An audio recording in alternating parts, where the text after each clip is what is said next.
Okay. Get those fingers. Everybody understand English here, right? Yeah. Good. If you don't, you're out of luck. I'm out of luck.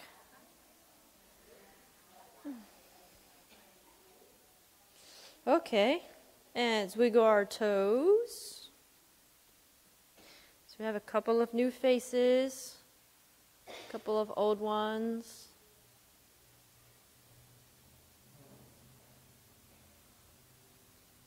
And rotate your ankles.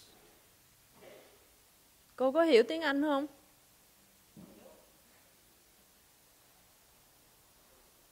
Làm sao? Hả? You sure? Okay. Đổi chân. Change feet. Bà kia đâu rồi? Bà Ấn Độ á.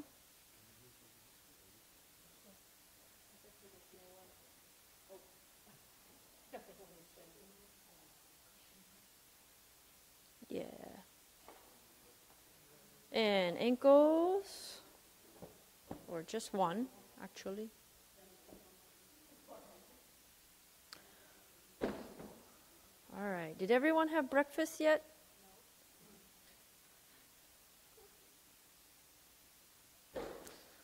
All right. Okay. Shake that out.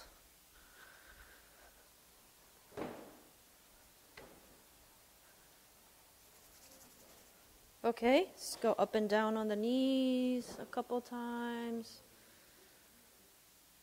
Exhale, in, going down.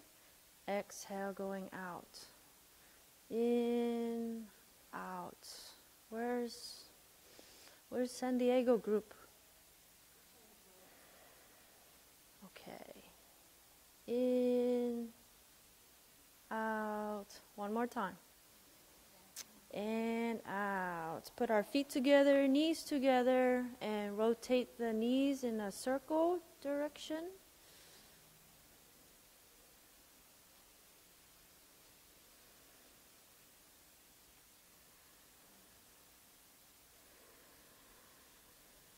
And reverse.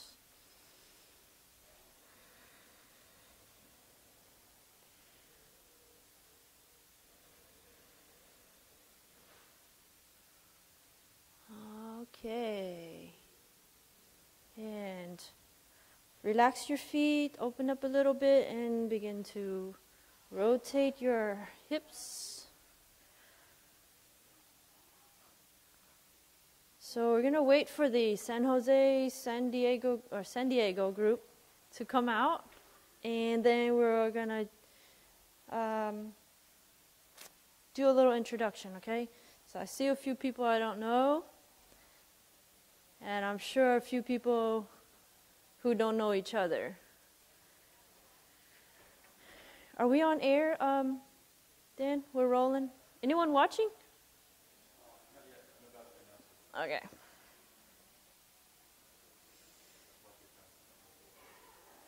Watch my tongue. Oh.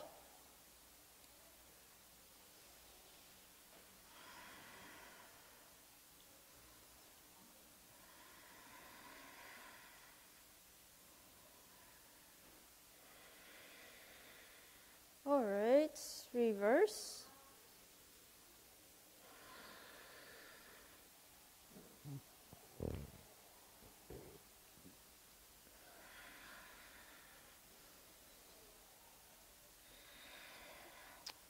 So one of the announcements is that after our class here, our session, we're going to have a Father's Day lunch for Thai. So if you guys are welcome to stay afterwards, probably start at 1 and end around 3, clean up and everything. And tonight we have a mandala here. If you'd like to join, starts at 7, so try to be here around 6 so we can get in line and all that stuff.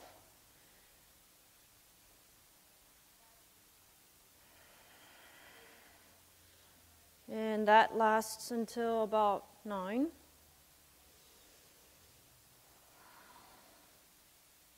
And then tomorrow, we don't have anything. Day off.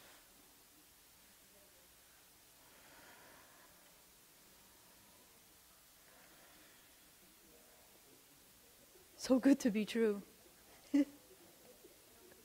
Cross our fingers, nothing comes up. Huh? Who? Who? Picnic? Oh, that's for the kids. Okay. Well, that's kids. We're not a kid, so.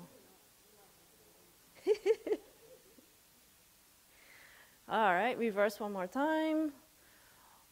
San Diego, thái độ lâu quá hả? Oh, that's it? Where are the others? All right, let's open our feet out. And smile. Inhale. Exhale, fold your body down to the front. Drop your head. Relax. And inhale, hands open. Open, open. And exhale, come back down. Inhale, up. Uh-oh, I need duct tape. Exhale. Inhale. Exhale. In. You feel your legs stretching? Exhale. Listen to those joints and those tendons and ligaments getting nice and stretched out, warmed up. In. But the way to do that, you really need to breathe. So, breathe strong. In, up. Exhale. In. Out. In. Out. In. Out. In.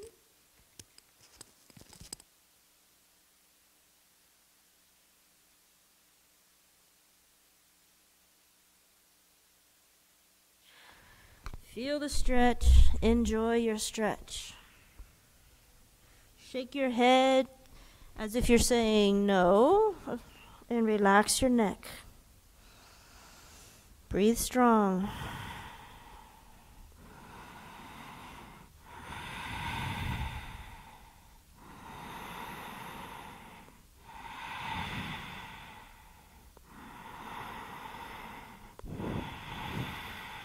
Okay, inhale up. And now close your feet a little bit together. And then straight down. In, up. Out. In. Out. In. Out.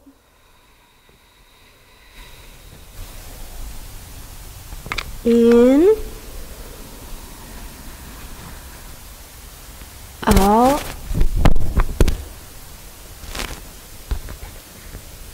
In. Out. In. Out. In. Exhale. In, up. And exhale all the way down. And relax for a few breaths here. Inhale. Exhale. If you feel your back relax, good. You feel your neck relax, good. If you don't feel your neck relax, shake your head as if you say no. And feel the weight hanging down. Feel the stretch in the back of your legs. And breathe strong, 2 more breaths.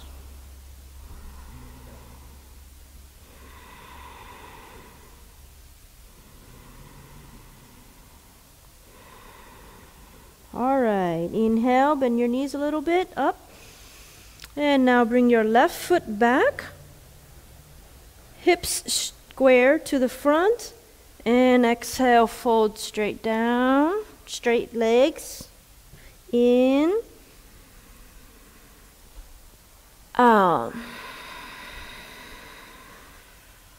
Inhale up. Exhale. In. Out. In.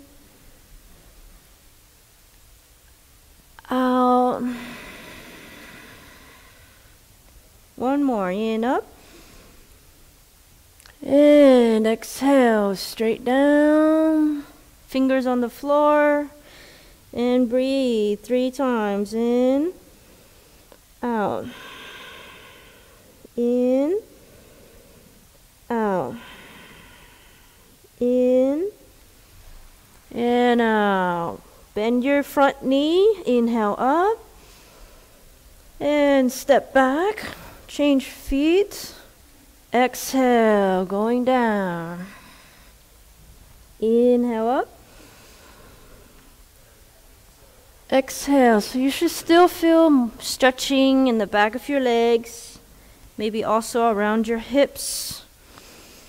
Make sure to keep your chin straight forward. And then drop your head. In. Out. In. Stretch your neck forward.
All right, so everybody have your left leg.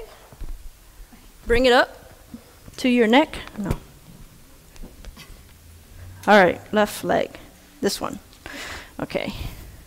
So you take your left leg, put one hand on the knee, one hand on the foot, and bring it in and out. And then circle it.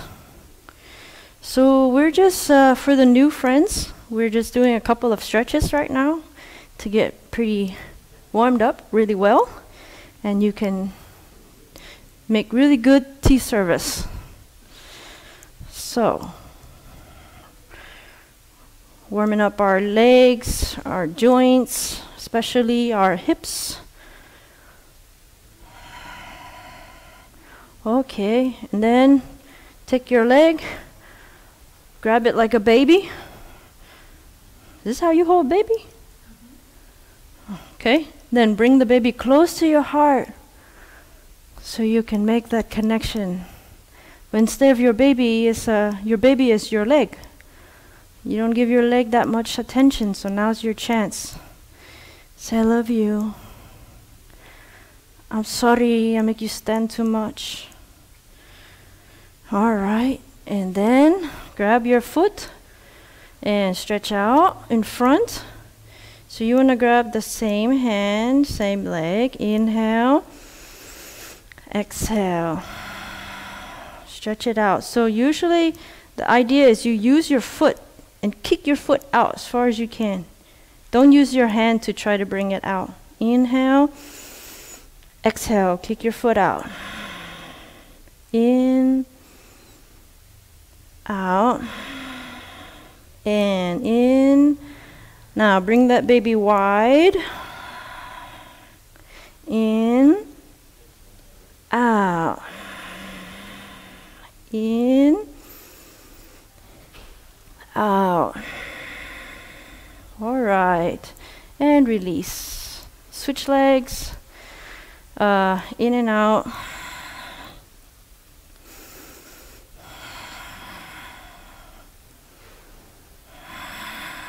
And circle.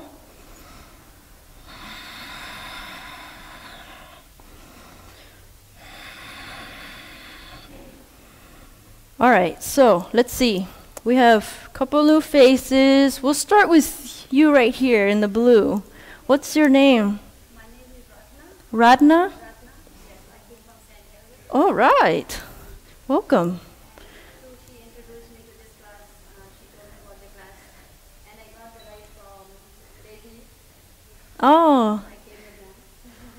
so Goop invited you. You go by Goop, right? Goop invited you and Daisy drove you here from San Diego. Welcome. Okay, bring it out. In, out. I'm Diana, by the way, if you don't know. In, out. So you're here to be the greatest tea master, right? All right. In, and bring that baby out far.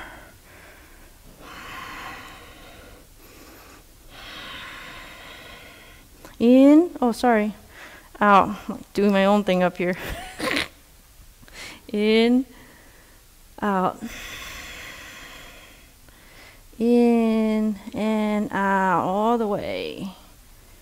And in and release. Okay, ready? That's pretty good, right? All right, so get into your position that you want to sit in for the next 7 minutes.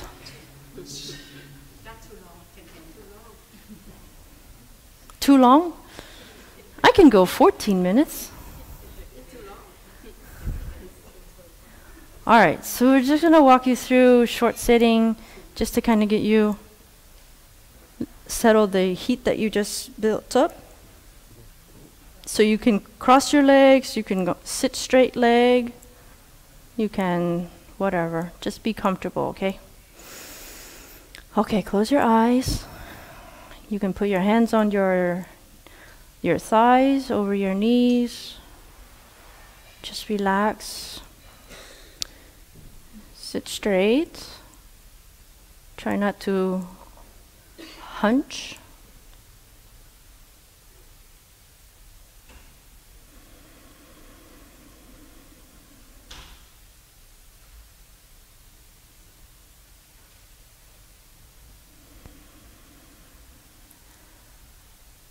And let's start to focus at the top of your head. Relax the top of your head.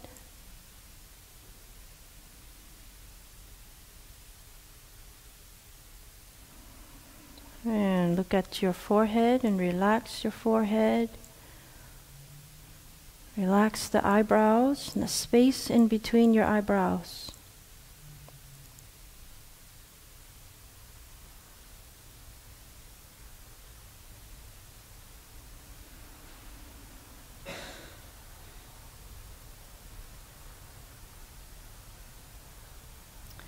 Relax your nose, cheeks, lips, and tongue.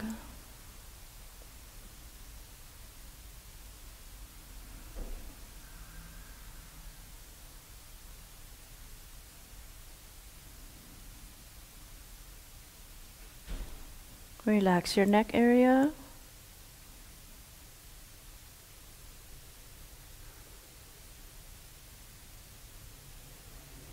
Relax your shoulders.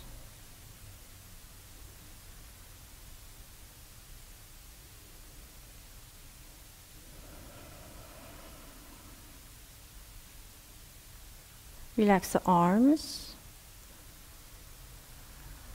Let them hang down away from the shoulders.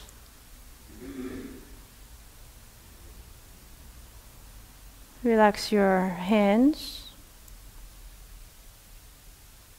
palms of your hands and fingers. As you relax your fingers and palms, feel the weight of them getting heavier.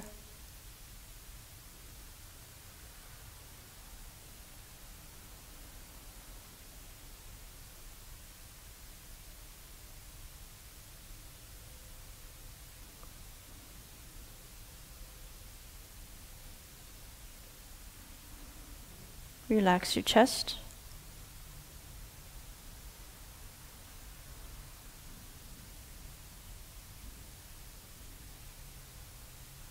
Relax your hips.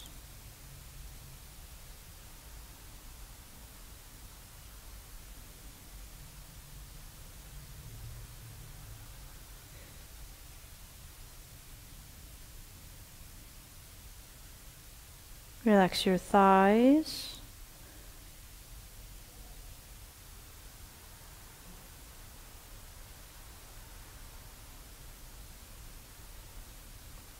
The left thigh and the right.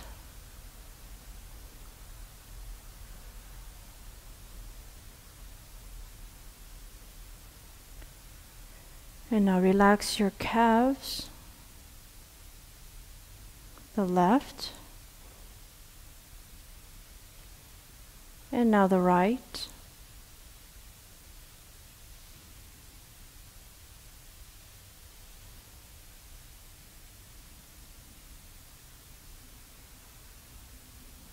Relax your ankles, the bottom of your feet, and your toes.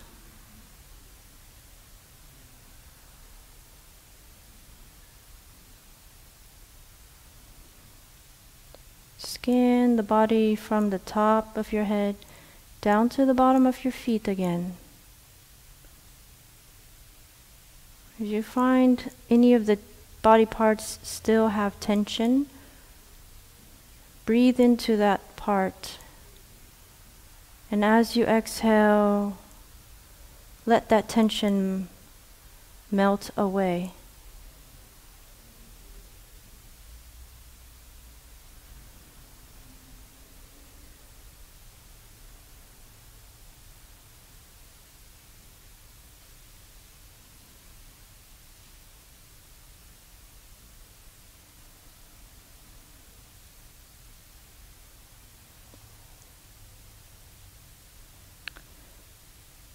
And now we turn to our breathing. Focus at your navel. Breathe softly.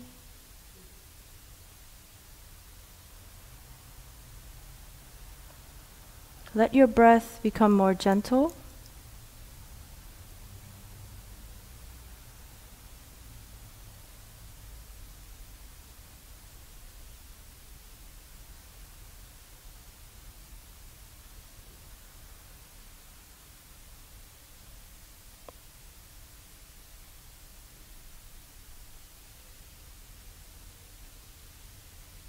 Feel the gentleness of your breathing.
And let's bring the focus up to your heart center.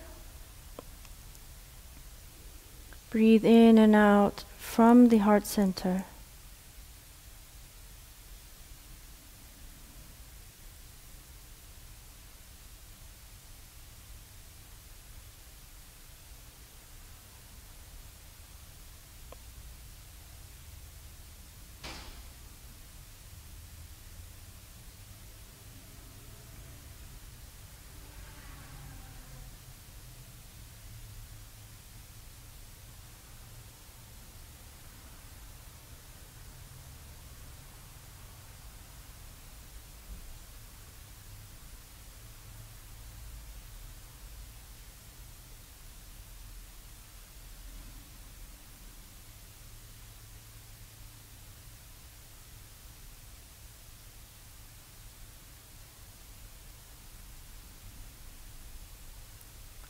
Feel the stillness of the body.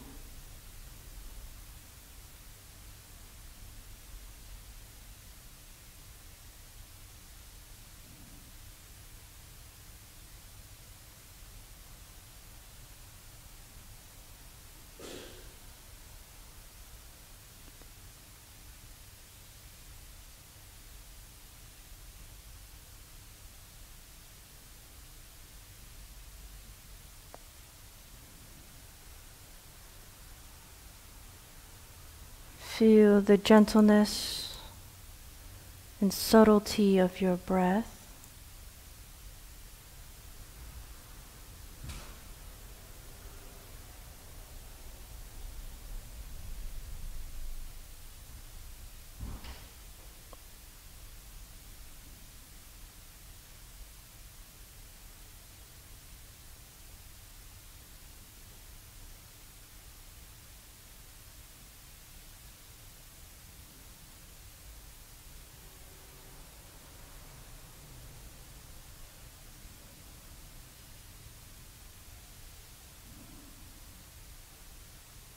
All right. Scan your body from the top of your head down to the bottom.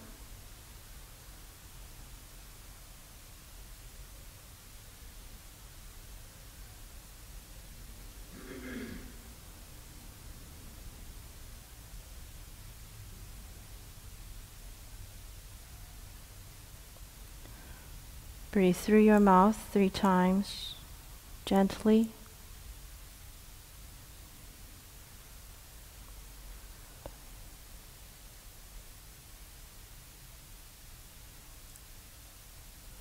Open your palms. Let's think back into the last couple of minutes that you've been sitting.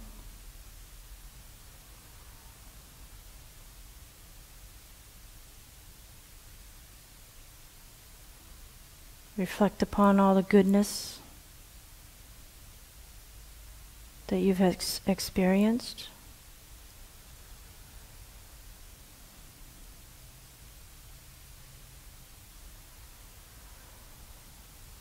And let's bring that to our heart center. Left hand on top of your chest and right hand on top of the left.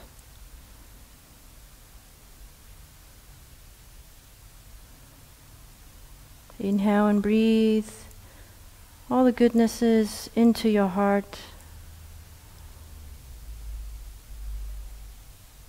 Let it continue to nourish our heart, our being.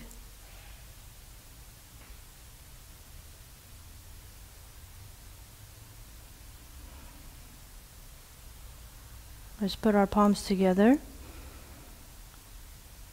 and think about how this goodness will continue to manifest through our actions, our words.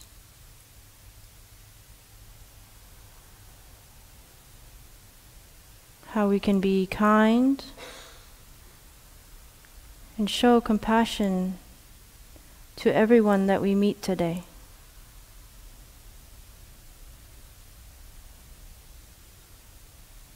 Let's bow down. Namaste. All right. How are you doing? Good morning. All right. Everyone's awake now, right? Okay, so let's sit in a circle. Circle up, circle up.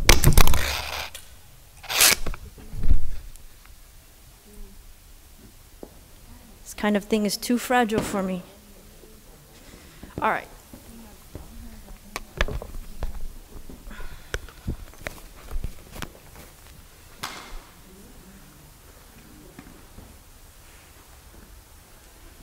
Okay, so I want to go around and get to know everyone, and then so give you guys a chance also to know who you will be serving with, who you'll be working with today.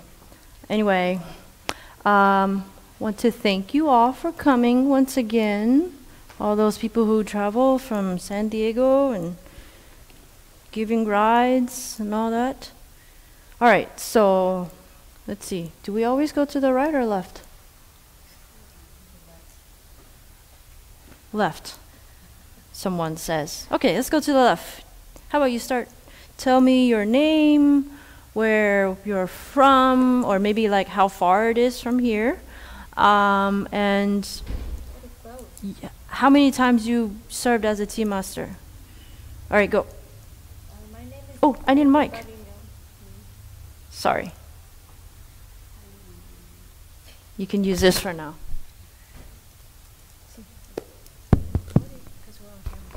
Oh. So my name is Cook. I'm from San Diego. So how many times I have been served for the tea master? I don't remember, but I love to search. And how far? It's not too far. If you want to be here, it's very close. Oh, can you name your name? Oh, nobody knows your name here. She doesn't know. Yeah, my name is Cook. Cook is Cook. Hello everybody, my name is Gina Hua and I live around here in Stanton City, and I don't remember how many times I served for the tea master, but I love to serve. Thank you. Chị nói tiếng Việt nhé. Sure. Hi, chị tên là Thu Nga, đây là lần đầu tiên chị mới tên là Thu Nga, đây là lần đầu tiên mới làm tea master.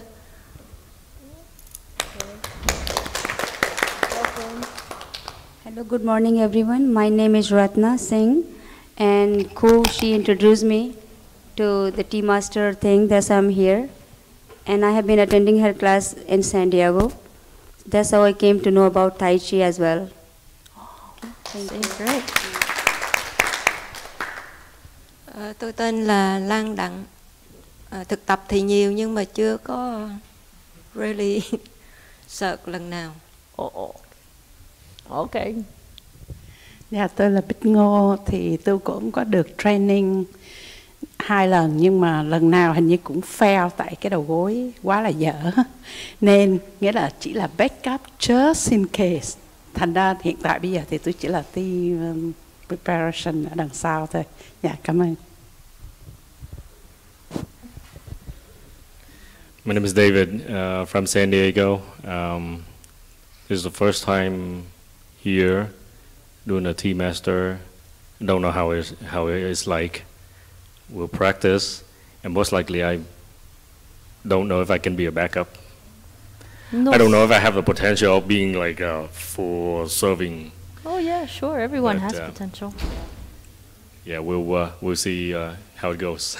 Yeah, we have a lot of good instructors here. We can help you with that. Good morning. Hello. My name is Chang. I go with Daisy as an English name. I'm from San Diego too. Chị Cook have been giving us a couple private training at home in San Diego, and I was able to serve 2 times. I still need to learn more. Cool. And my son just ran away. He's shy. Oh. He just want to introduce. His name is Minh Thing, and go with Max. Nice. Thank you. And he has served, right? Yeah. Twice. Wow. Okay.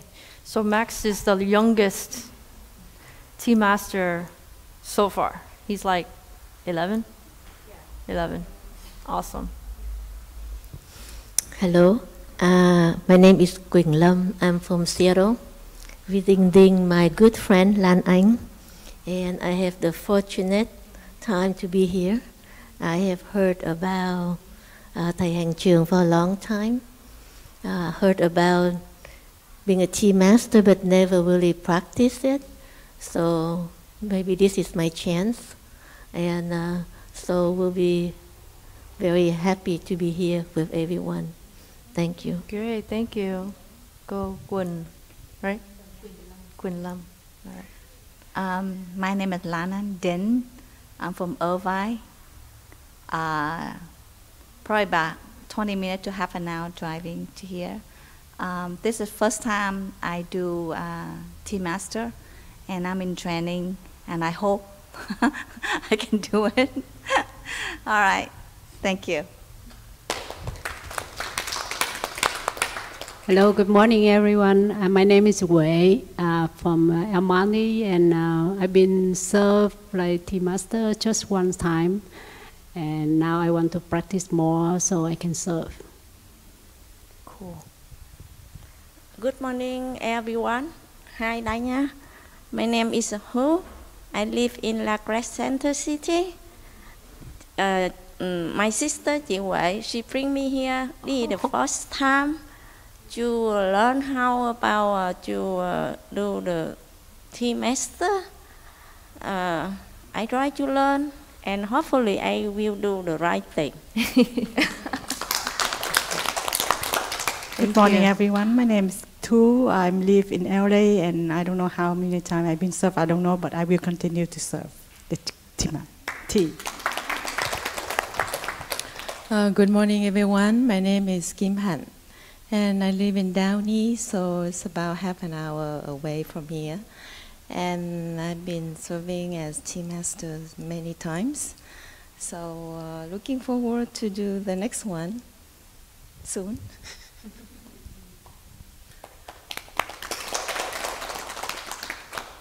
Hi everybody, I'm Rachel. I stay in headquarters, which is about 20 minutes drive from here. I've served tea many times also. World Peace Gathering 1 time last year, and yeah, that's it. Hello everyone, my name is Kangim or Joan.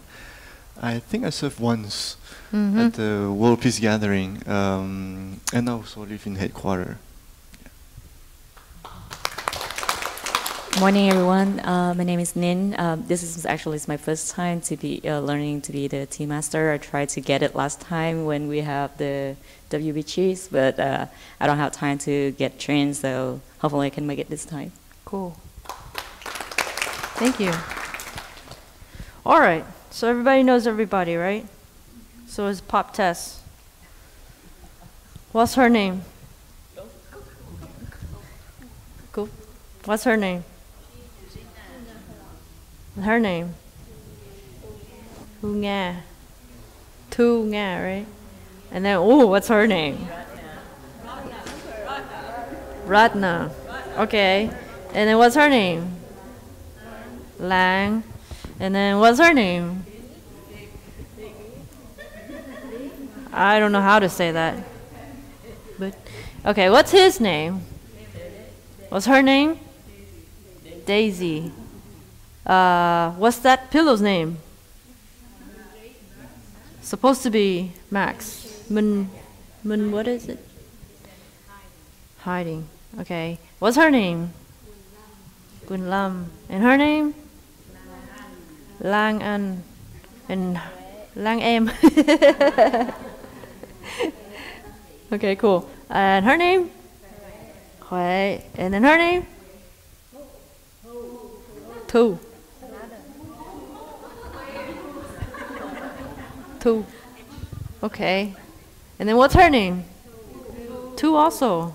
So we have Thu. Kim Thu. You. La fête du jour. All right, so Thu. And then Kim Thu, and then next? Kim Han. Good. And then next? Rachel. And next? Kang Yim or Juan. And then next? Oh. Her name is Nin. Nin, right? Yeah. Not with the N. Yeah. Nin. And then we have a newbie. Introduce yourself, what part of town you're from, did you bring us breakfast, and how many times you serve as tea master? My name is Michael. I'm from Orange County, local, and I served as tea master during the WPG last year. Okay, cool. All right, thanks. All right, I don't know where the other ones are. I think they're hiding and making breakfast, hopefully. So what we're gonna do is take a quick break. If you haven't had breakfast, we're gonna go into the kitchen, see if there's something there. And then I need a few people to help with moving this black setup out to the center so we can also let the viewers know. David? Yeah. For those people who serve in the world peace, how does it feel like when you're there? All right. Okay, so we'll do that after we come back. Cool? All right, so let's do like a 5-minute break, and then I need you to help move that stuff over, and then the rest of you go find some breakfast and come back. 5 minutes.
Okay, so the setup for and I'm going to tell you right now, and then the food is ready. So for those of you who are here right now, let me go over quickly the setup for this thing. So, okay, listen. The setup is you put the black the black squared mat down. The round circle goes all the way at the end of the black square in the center. And then the brown table, make sure it's open. Put it in the center in front, touching the mat. And then you have a black dish. So the black dish is going to be a little bit to the left. And then we have cup is going to go to the right. Okay? So please make sure that's done. And then you make sure the black square mats touch each other.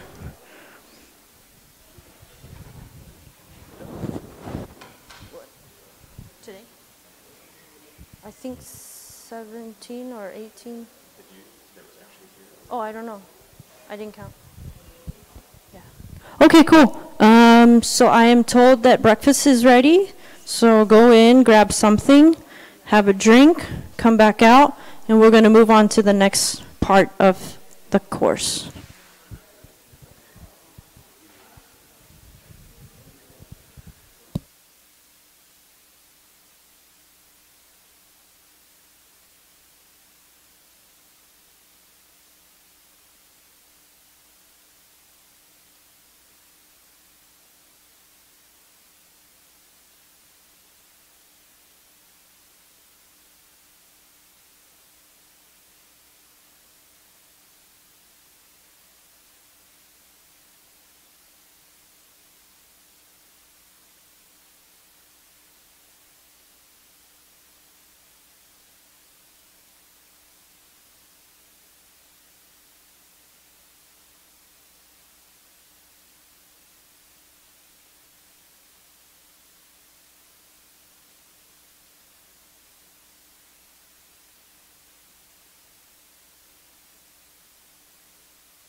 Okay, everyone. Are we back on?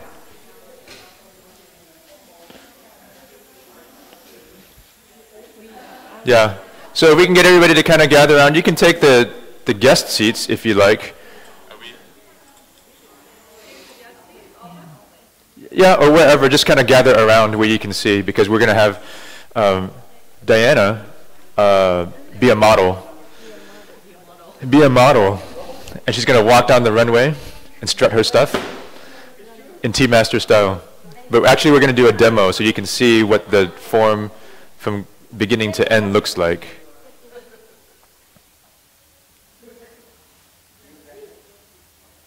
Oh, you probably need to grab a tray. Yeah.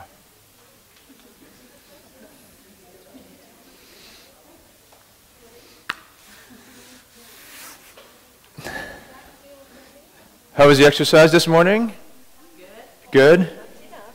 What's that? Not enough? Jikuk says not enough. Okay.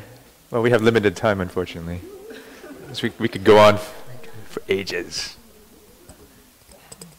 You know, I'm having a hard time with this microphone too. It keeps on falling off my ear. Okay. All right. Okay, so we have Diana here. Okay. And let's see, Diana's going to come up and serve, I guess starting with Rachel or Jitning or whoever. Yeah. So I'm just going to kind of talk it through. Is that how you're going to walk? Okay, how you're not supposed to walk. Okay. Sure, okay. So you notice in the approach, huh? Huh? Yeah, I'm going to walk it through. So just, that's what I was saying. I was like, what are you doing? Okay. So on the approach, coming up, you guys did meditation earlier, so Diana's going to demonstrate what it looks like to walk with a still and focused mind.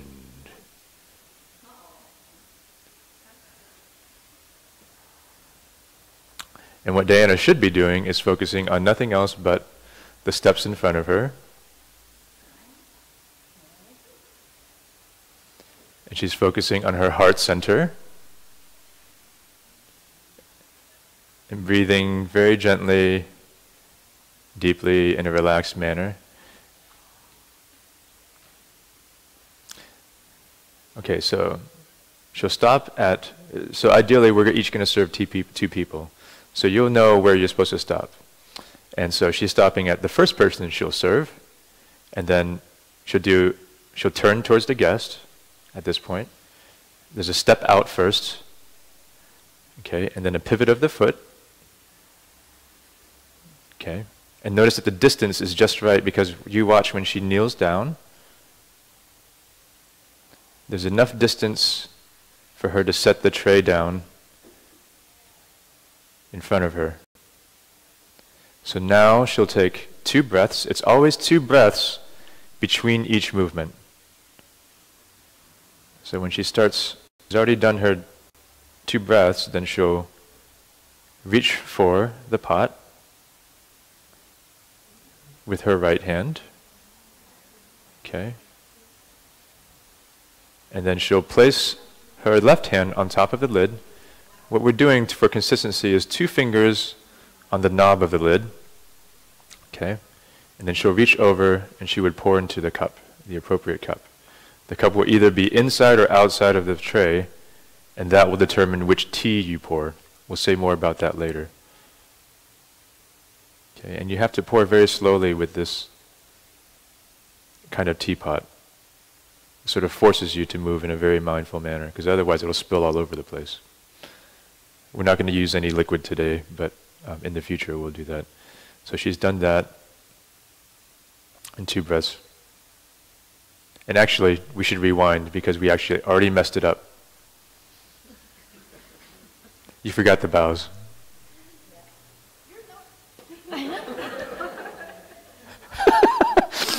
Okay, rewind. Walk backwards. Okay. So tray down. 2 breaths. We'll fast forward now. Palms together. There you go. Palms together and the bow. And the bow actually is at heart level. And you don't bow too far down because you might hit your guest's head for those that are taller. So just at a 45-degree angle, bending down. And then you gently place your palms back on your thighs. 2 breaths. And then you can pick up the appropriate teapot with your right hand. Left hand comes out on top of the lid. You reach over and simply pour into the cup.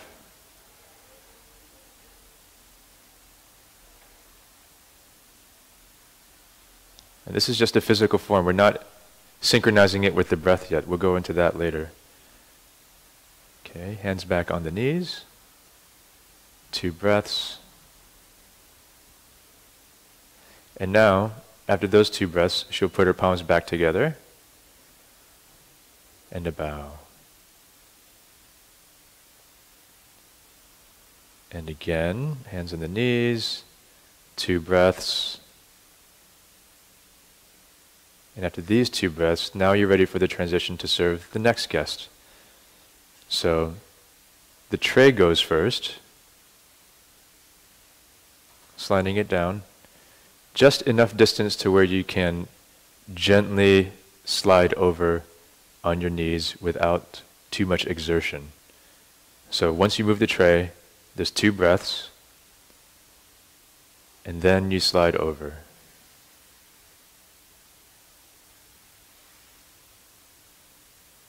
And then there's another 2 breaths,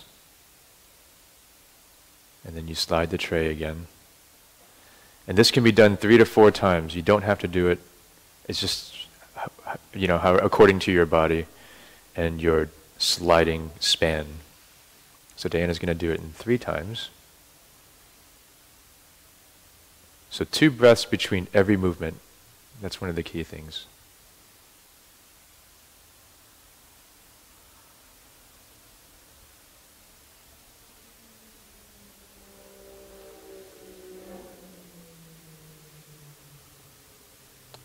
And now you serve the second guest just as you did the first guest. So palms together and a bow.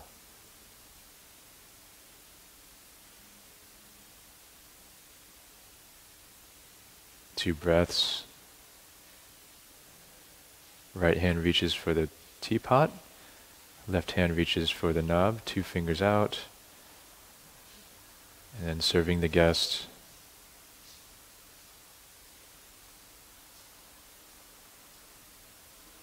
And then retracting the pot. And for these 2 breaths following here, you just focus on the cup of tea. And you put that warmth and light of compassion into that cup, because that's what you're serving. So in those 2 breaths, and then you bow.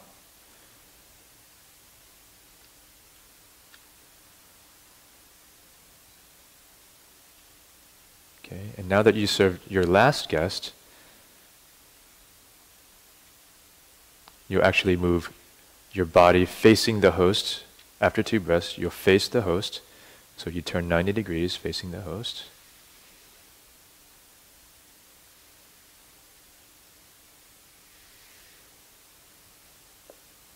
And then 2 breaths again. And now you reach over and place the tray in front of you after those 2 breaths. And now, if you can imagine a row of tea masters, eventually, everybody will go at their own pace, but eventually everybody will be facing the tea host. And the tea host will give the signal for everyone to stand up, usually with the bell. So you can sit there in meditation until it's time. And the tea host will signal with the bell. So, gang! You pick up your tray, kneel up first on your knees, and then you raise up with the knee away from your guest, like so, and push yourself backwards. Okay? And then if you're the lead person, you'll simply follow out, lead everybody else out. And if there are people, if you're behind in the line, you simply follow the person in front of you. So Diana will now make her exit.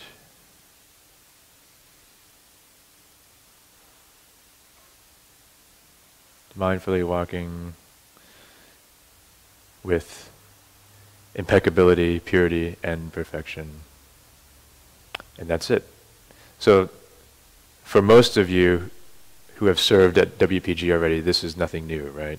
Can I get a raise of hands for those who've never seen this before, who this is new? Okay.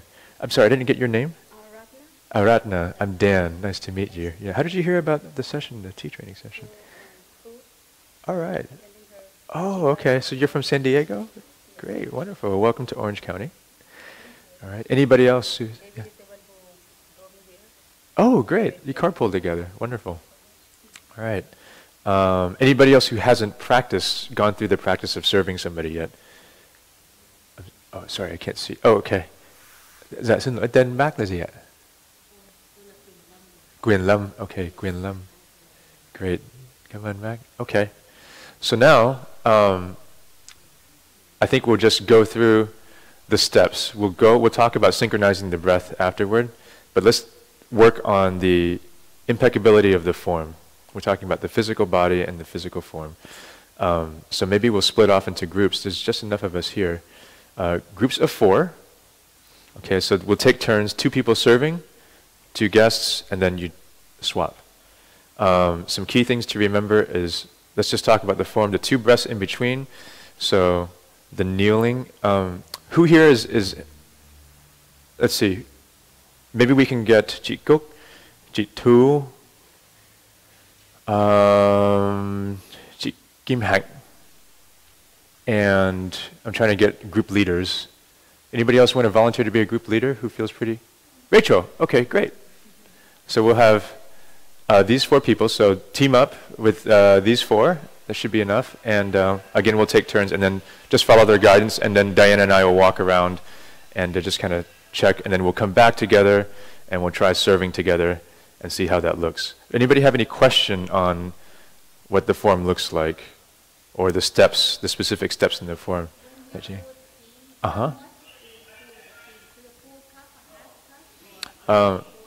Yeah, to where they can comfortably pick up the cup without spilling on themselves, and to where they can get enough to drink. So, yeah, you know, 1/2 to 3/4 maybe, something like that, yeah. Okay. Any questions, any other questions about the form? David? Do you have to follow the tea master next to you based on the breath?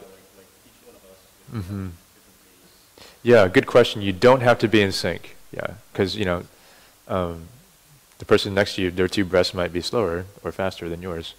So, and it all looks beautiful once you see it all play into motion. But eventually, everybody syncs up. So at the beginning, everybody's synced.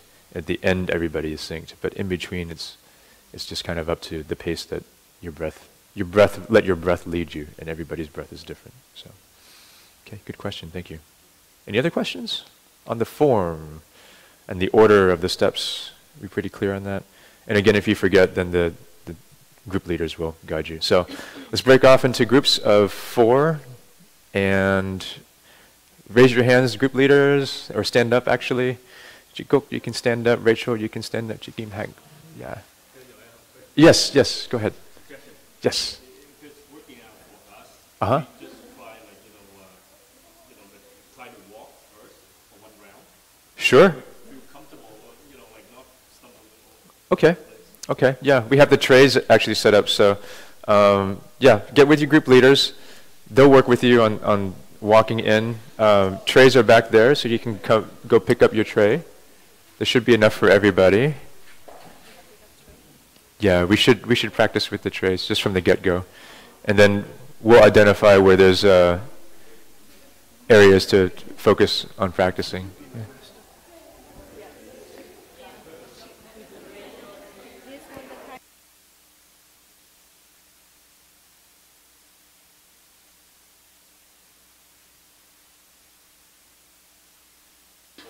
Let's try to get the groups formed pretty fast because we're only going to do this for about 10 minutes or so.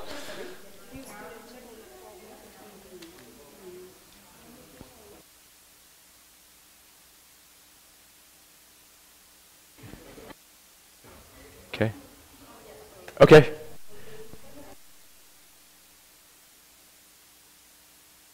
your seats. Trays are inside the kitchen over there. And let's go at it, folks.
Okay, everyone. So we're not so much concerned about the details yet. What I mostly want to focus on right now is the order of the steps. So let's make sure that the people in your group get the order of the steps correct. Okay? Yeah. Mm-hmm.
Okay, everyone, let's all come back together and let's get some feedback from folks.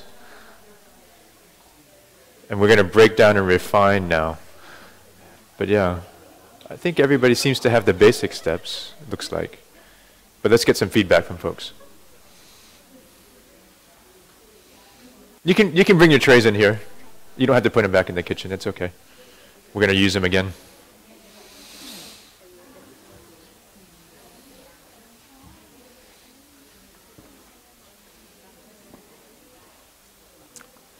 All right. Are we missing anybody? Let's come together, folks. Rachel? Yeah?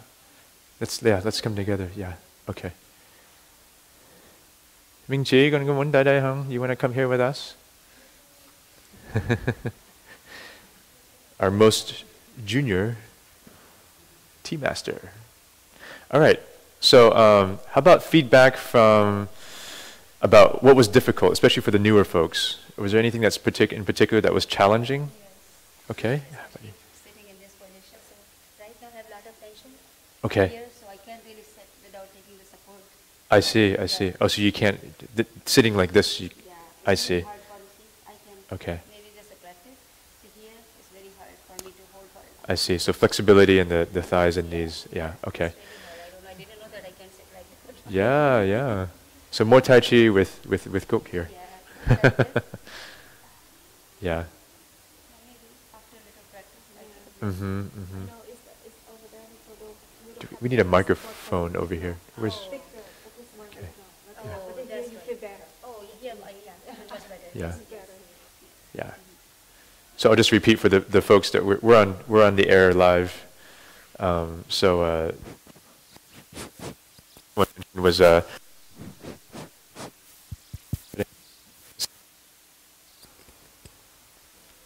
so she's not able to kneel very well, and that's just a matter of doing more stretching and more exercise, and that will help out for sure. Any other challenges, difficulties? Does everybody have the basic order of the steps down? Not yet? Okay. Questions? Yeah. Turned on? So for me, I think it's the challenge is to turn. Yeah, to turn 1, 2, 3, 4, and if I can make the turn, the tray is too far, so I need to do the adjustment there. Because once I turn this way and turn around and grab the tray, it was too far. Yeah, at the end. At the end where you lined up, synchronized with other people. Yeah.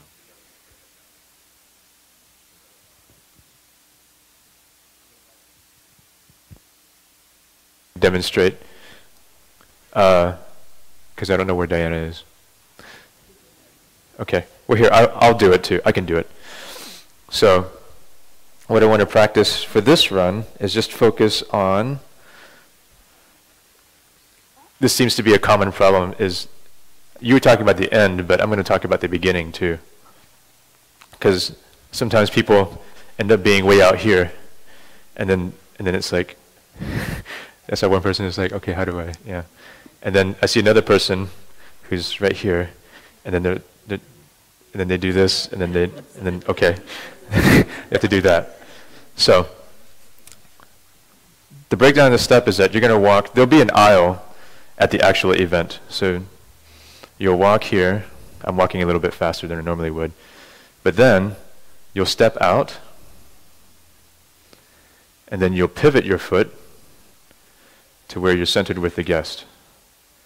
So it's stepping out, and you have to practice it a few times to know where your body is. For example, if I'm here, and then I pivot, first of all, I'm not centered. So I actually have to walk past my guest a little bit, right here, so that when I do the step out, and when I do the pivot, now I'm centered with her. So the first guest that you're serving, you'll actually walk past them a little bit. Like you see, I'm not directly in front of her right now. Because when I step out and I do my pivot, it compensates. Does that make sense to everybody? So yeah, so if my head is here and her head is there, it'll be just slightly ahead of her. The other thing is that we'll do the step out here, and you just have to gauge. That's just practice, knowing how far you should step out, because only you know how long your arms are and what's comfortable for you, and you know what the length of your legs and whatnot. So there's that. So as we walk in, the steps aren't exactly synchronized with the person in front and behind you, but this part is. So you'll see the first person in front, the first person at the head of the line step out, and we do want this synchronized. And then we do want this part synchronized as much as possible too. So actually I'm going to demonstrate my footwork a little bit better here. So it's a little dance, out, and in.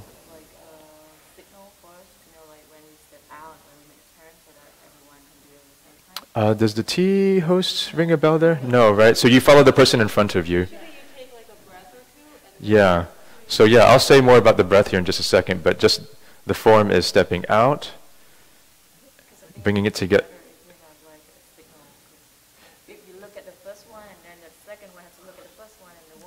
Yeah, it's just going to be body awareness. So just if you're really focused, you'll know what's going on around you. Okay? Because right now I'm staring at the curtain, but I know what Jiko is doing, I know what you're doing.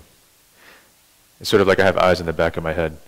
But again, the steps, stepping out, bringing together, pivoting.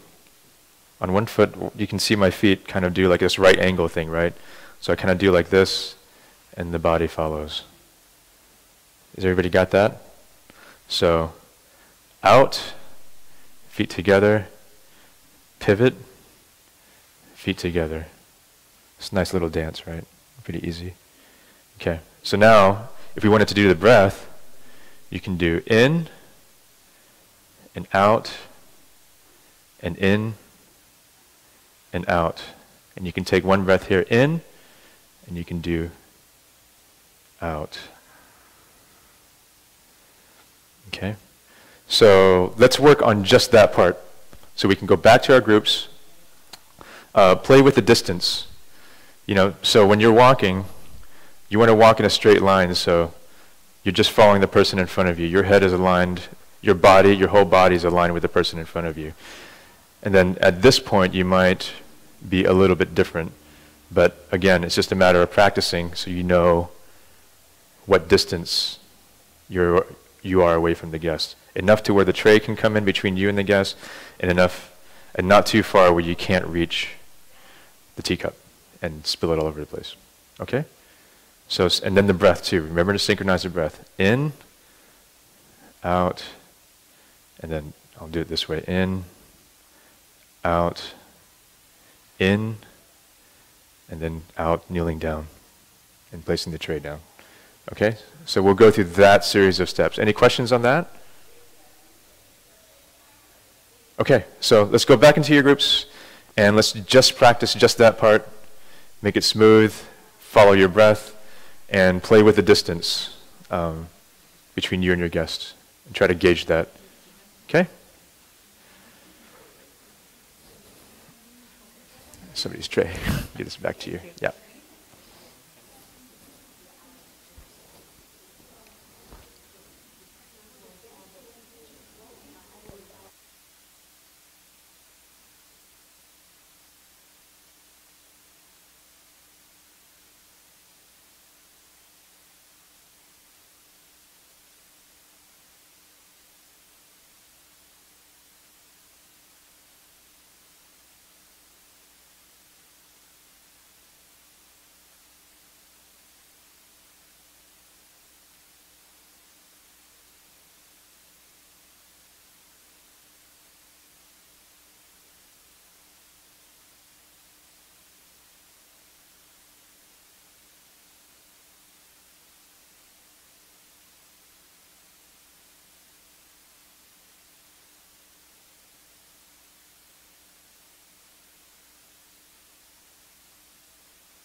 Okay, everyone, I see some people working on like the pouring and stuff like that, but don't focus on that. Focus on what we just talked about, which is the distance, your approach coming in, and your approach towards the guest. So the step out and the pivot and the kneeling down is what we're working on. Yeah. So focus on that. The other stuff we'll work on afterwards.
Yeah, entering.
All right, not too bad. I was kind of walking around watching everybody. With some more practice, I think everybody will probably get it. So let's come back together. Oh. Hello. All right. So yeah, let's get everybody back together, and then any feedback from while they're finishing up over there? Any feedback from anybody? Was that helpful? Okay. How was it for you, Engel? I think I still need to manage the walk. The walk? Okay. Yeah, we did walking meditation the last time we got together, so we'll probably do more of that. Right now we're just focusing on these initial steps. Any feedback from Rachel's group? Was that helpful for everybody? Yeah? Okay. Everybody looked pretty good. Did you have something to suggest, add, comment?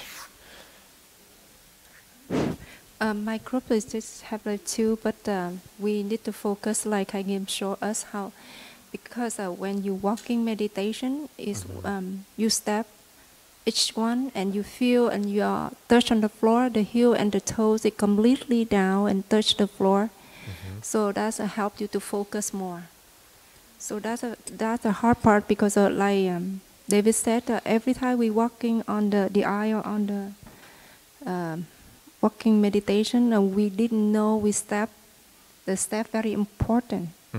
So we need to practice more on that. And before we start, we need to relax and focus on that standing meditation. That's Definitely. good. That's help.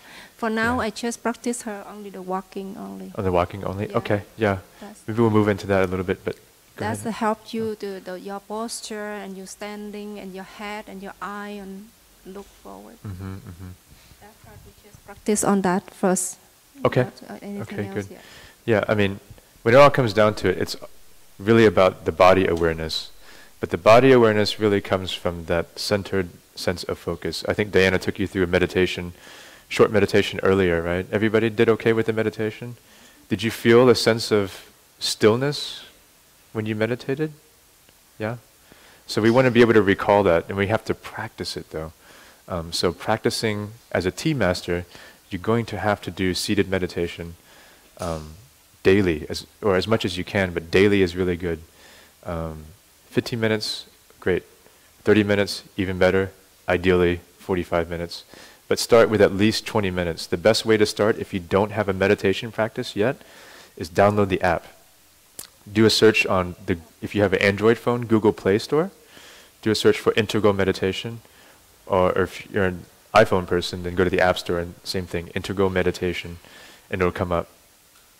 You'll have, the shortest one is a very introductory short meditation, about 20 minutes.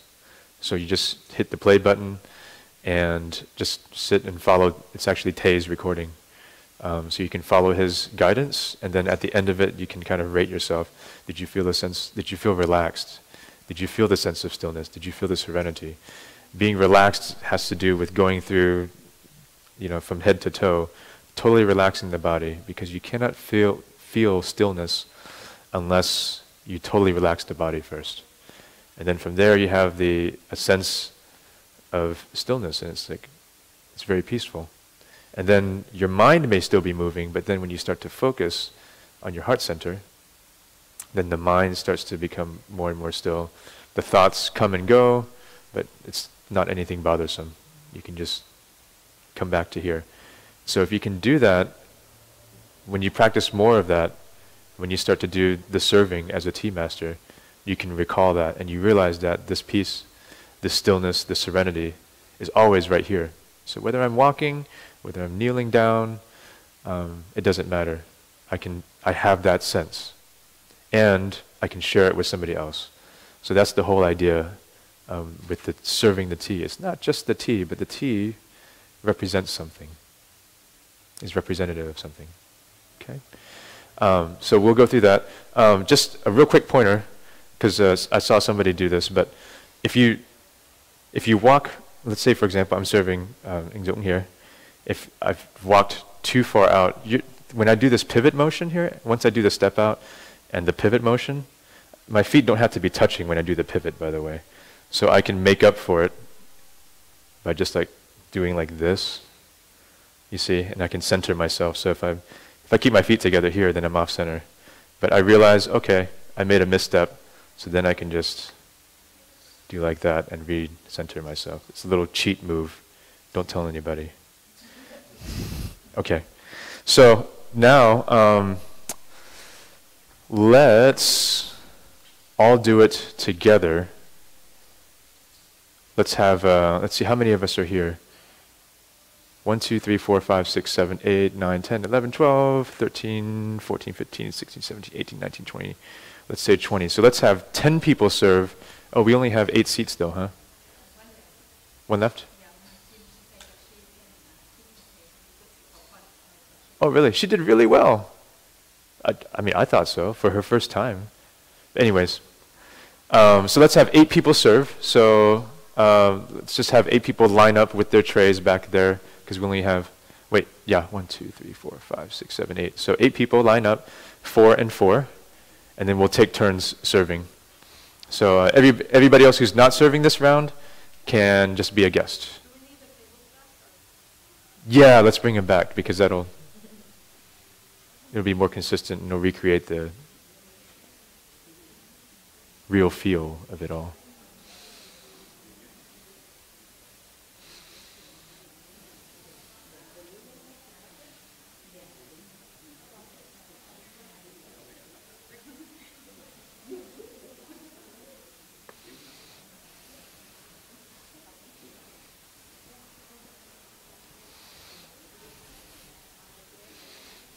Okay, and let's see, who's, okay.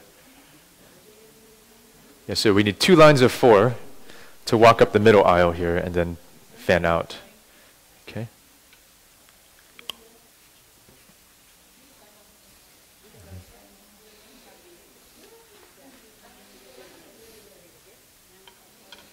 Okay. So we need 2 more on this side here. Oh, we got 4 and 4? Okay.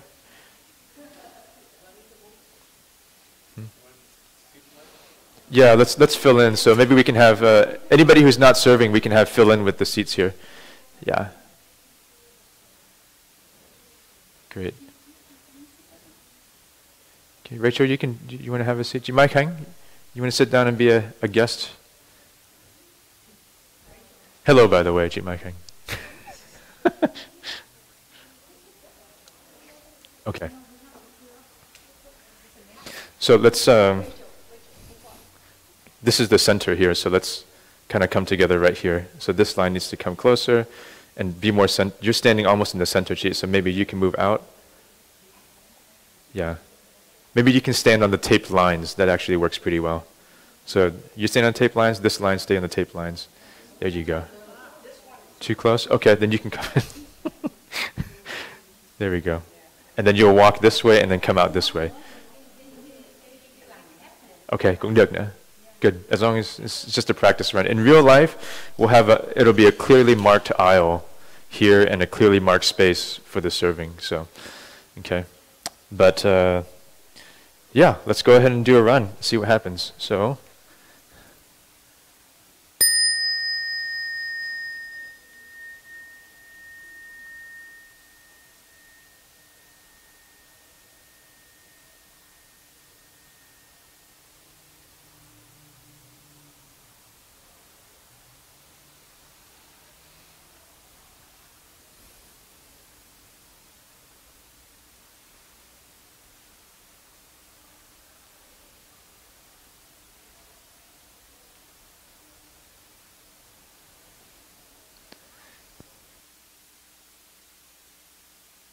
I'll walk everybody through it.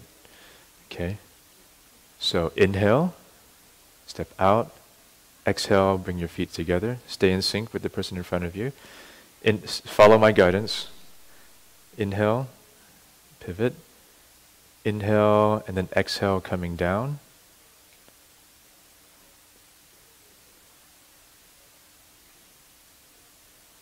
Okay. So now I want you to lift up your trays, and let's try that again. So let's go back.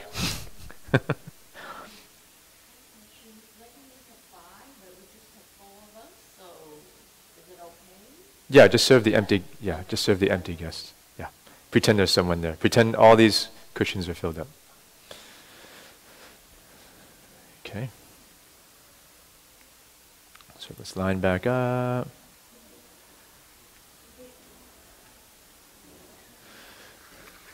Okay, so follow my guidance, okay? So close your eyes just for a minute. Okay, everybody close their eyes for a minute. Okay. Take a deep breath in. All the way in into your belly button area, navel area, and exhale. And now let all from head to toe be completely relaxed except for the muscles you need just to stand there and be still.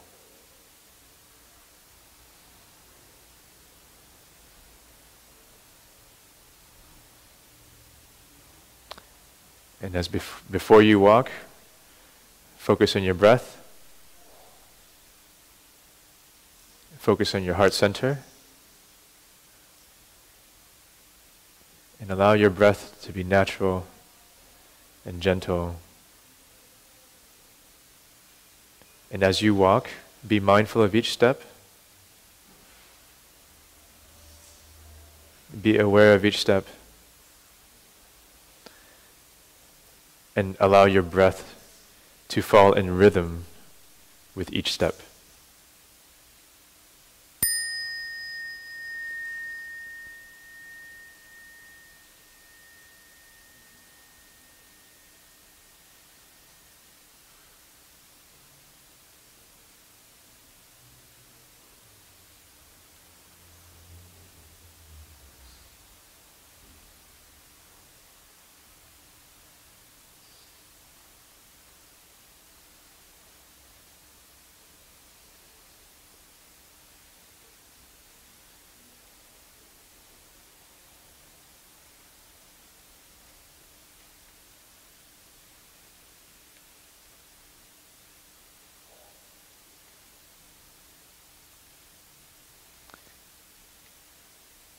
And now inhale, stepping out. Exhale, bring the feet together. Inhale, pivot the foot. Exhale, bringing the feet together. One breath, inhale. And exhale, coming down, kneeling in synchronicity if you can. Okay, good. And now at your own pace, following the steps, 2 breaths, and then a bow. The first bow represents the bow to the true mind. The bow does not have to be in sync with your neighbor.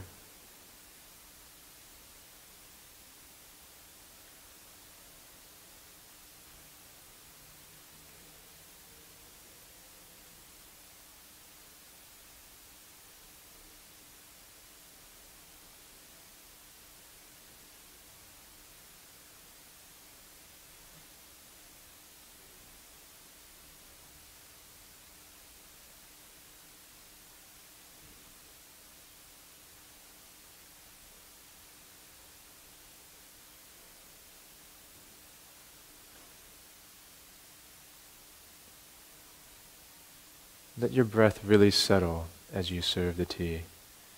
And remember, once you serve the tea, remember that you're serving compassion.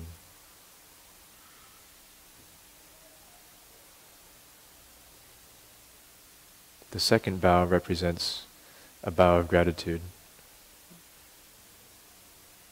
for allowing the person being served to let us serve them. Thanking them for the opportunity to serve them. Don't look at me. Remain focused.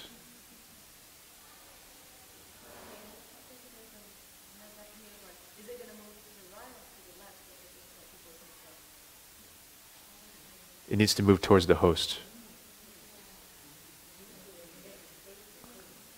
Okay. Okay. It'd be that a bit loud there. So everybody get up. Everybody lose their focus and everybody just went off the rails already. It just became a train wreck, so now. They didn't know that they had to go all the way over there and then they had to leave one space. I see, okay. Yeah. So Joanne just pointed out that I think some people don't know that they need, because you're serving 2 people. Each server is serving 2 people, right? So as you come down this way, so the first person actually stops here, right? Okay.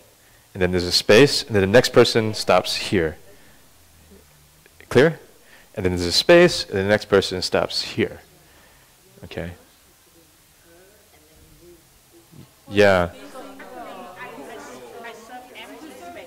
You serve empty space. There's people here. You just don't see them, but they're here. Okay? Yes. Dạ vâng. Không, mình vào thế này đó. Tức là em stop ở đây. And then xong rồi em serve ở đây. Xong rồi em let, xong rồi serve. Tại vì có người ở đây nữa mà. Oh. Yeah, sorry. Backwards. Right. So I'm sorry. I got messed up. So you stop all the way here and you're moving towards this way. Yes, correct. Yeah, so somehow there was a missing, yeah, people got too close together. Yeah, but those guests are real, so they're there. Okay.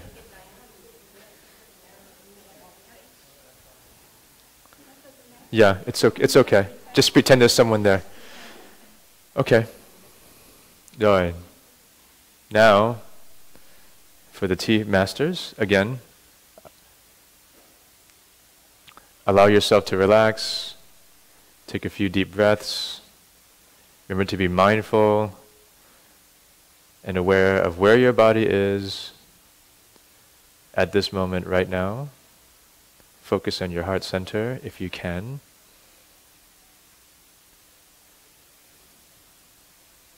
And let your breath fall into rhythm with your steps.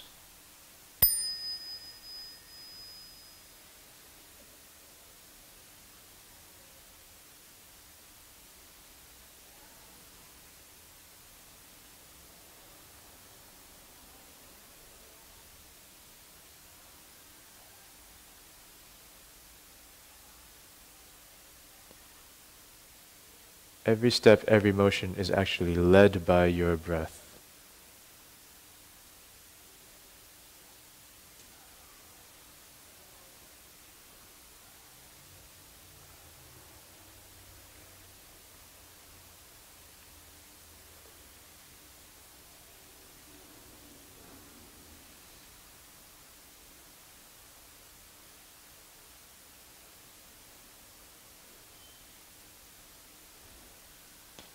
Inhale, stepping out.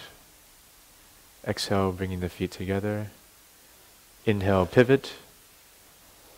Exhale, bringing the feet together. One inhale, and exhale coming down.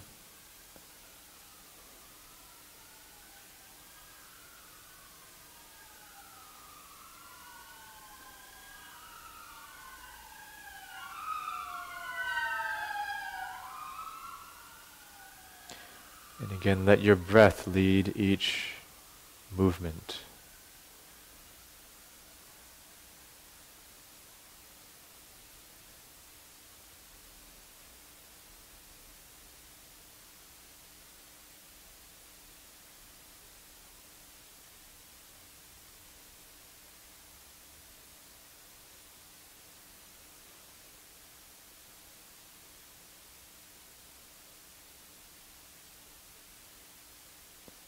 Once you've poured the tea, you're focusing on the cup.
now you pick up your tray, inhale up, and as much as possible, synchronize. Closest to the aisle, raise your knee up to get ready to stand up. And take a step back. Okay, and just follow the heads leading out. Mindfully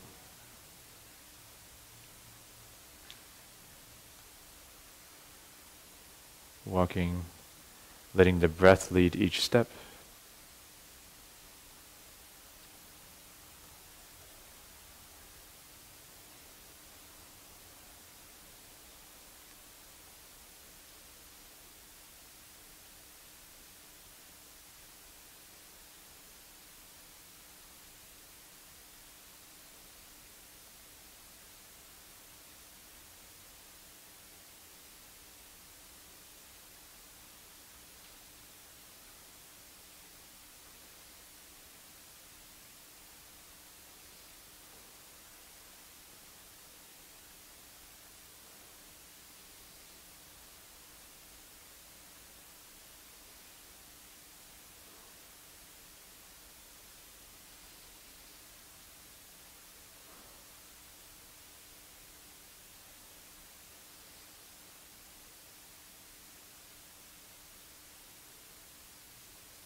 You may now enjoy your tea.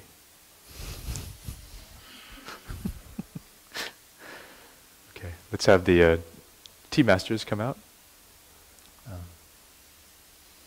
Yeah, just kind of gather around.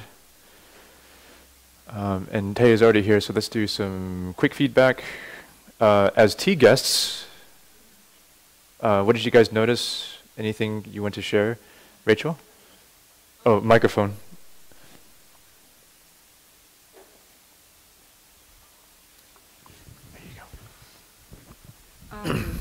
I don't know if it was just because it's practice, but I noticed after after you move the tray, they weren't taking 2 breaths, and then move the tray and then take 2 breaths. I don't know. Yeah. Okay, is that right? Were there some people that didn't take 2 full breaths between each movement? You forget. Okay. 2 breaths. Okay. Who didn't though? Did someone not take 2 breaths? Okay.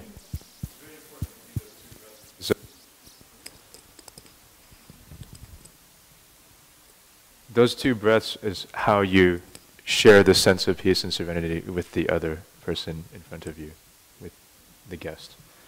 Okay, Chị Thu? I have feedback for Bit. Bit, when you walk, Bit, you cannot walk like this. Nam, Mo, Yi. You not walk like that, okay? So your walk should be smooth and flow, because you walk and you stop. Just in 1-2 seconds and you stop. So you not sing with everybody. The walk kind of like thiền niệm Phật. Okay, so try to next time. So we'll work on that with the. Yeah. So I think bit you just walk normally, but you focus on your breathing. And be flow, sing with with everybody, because otherwise you will be you are last, right? But if you in the middle of someone else, so people will be the line is not, it's have a gaps. Okay. Okay. Just a feedback. Okay. Thank you, Chicho. So yeah, we'll work on that. Kangyo? At the beginning of the walk, I think when we walk all the way here, we turn too early. We have to go all the way out, and then come back in. Outside of the seating here, not from here. Yeah. Okay. So we need to probably put markings on here for next time. So next. Yeah. Yeah. Okay. Because those sorts of things are clearly marked when the real floor setup is put into place. So maybe we should put some markings for folks. Oh, Chi-chan? Hello. Yes. I also see that some people forgot to close their finger. So don't forget when you put it on your, need to close the finger. Sure. Right? your hand. Yeah. And then so in the bow and here. Yeah, keep and then your fingers I together. think we also try to, the hand will be more softened when you every moment, like after you pour the tea in the cup, when you put your hand back in your lap. So try to make it smooth, not in hurry. Okay. Yeah. And also see some people that hai cái chân á chập lại với nhau á, khi mà mình ngồi á mình bend á thì hai cái chân chắp lại với nhau như vậy nè. So we also make sure that mình flat it out. Yeah. That's correct, right? Yeah. Okay. Yeah, what she's talking about is, I don't know if you guys can see my feet. Sorry, I'm facing my back to you, but she's talking about not doing this, but doing like this. Yeah. So can you guys see? Like, yeah. So. I don't remember. We want to see that. Yeah, ideally. We have to. That's what Jikuk trained us. Yeah, no, Jikuk trains very well, very precise. So. If there was ever a certified tea master, she would be the one, right? Okay. How did you guys feel as servers, though? Did you guys feel? Oh, sorry about that, Willis. I noticed 2 points. When you walk, even though you have to look straight ahead, but kind of like liếc con mắt, like have the peripheral view so that you keep in line with your partner. Do not staggering. Like if I walk with him, if he walks slow, I have to like slow down so that we're always together, 2 by 2. Okay? Even when you walk up or when you walk back, you have to keep your partner in line. Do not walk faster than them or do not walk slower than them. And secondly, tea, right? Your tray is too close to the guest.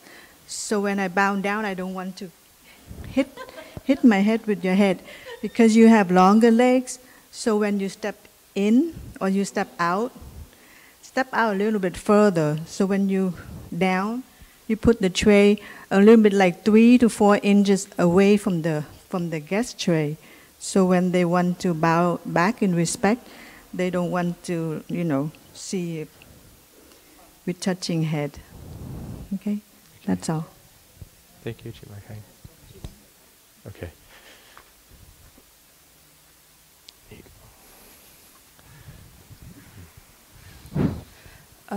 I have a following with the Maikan point.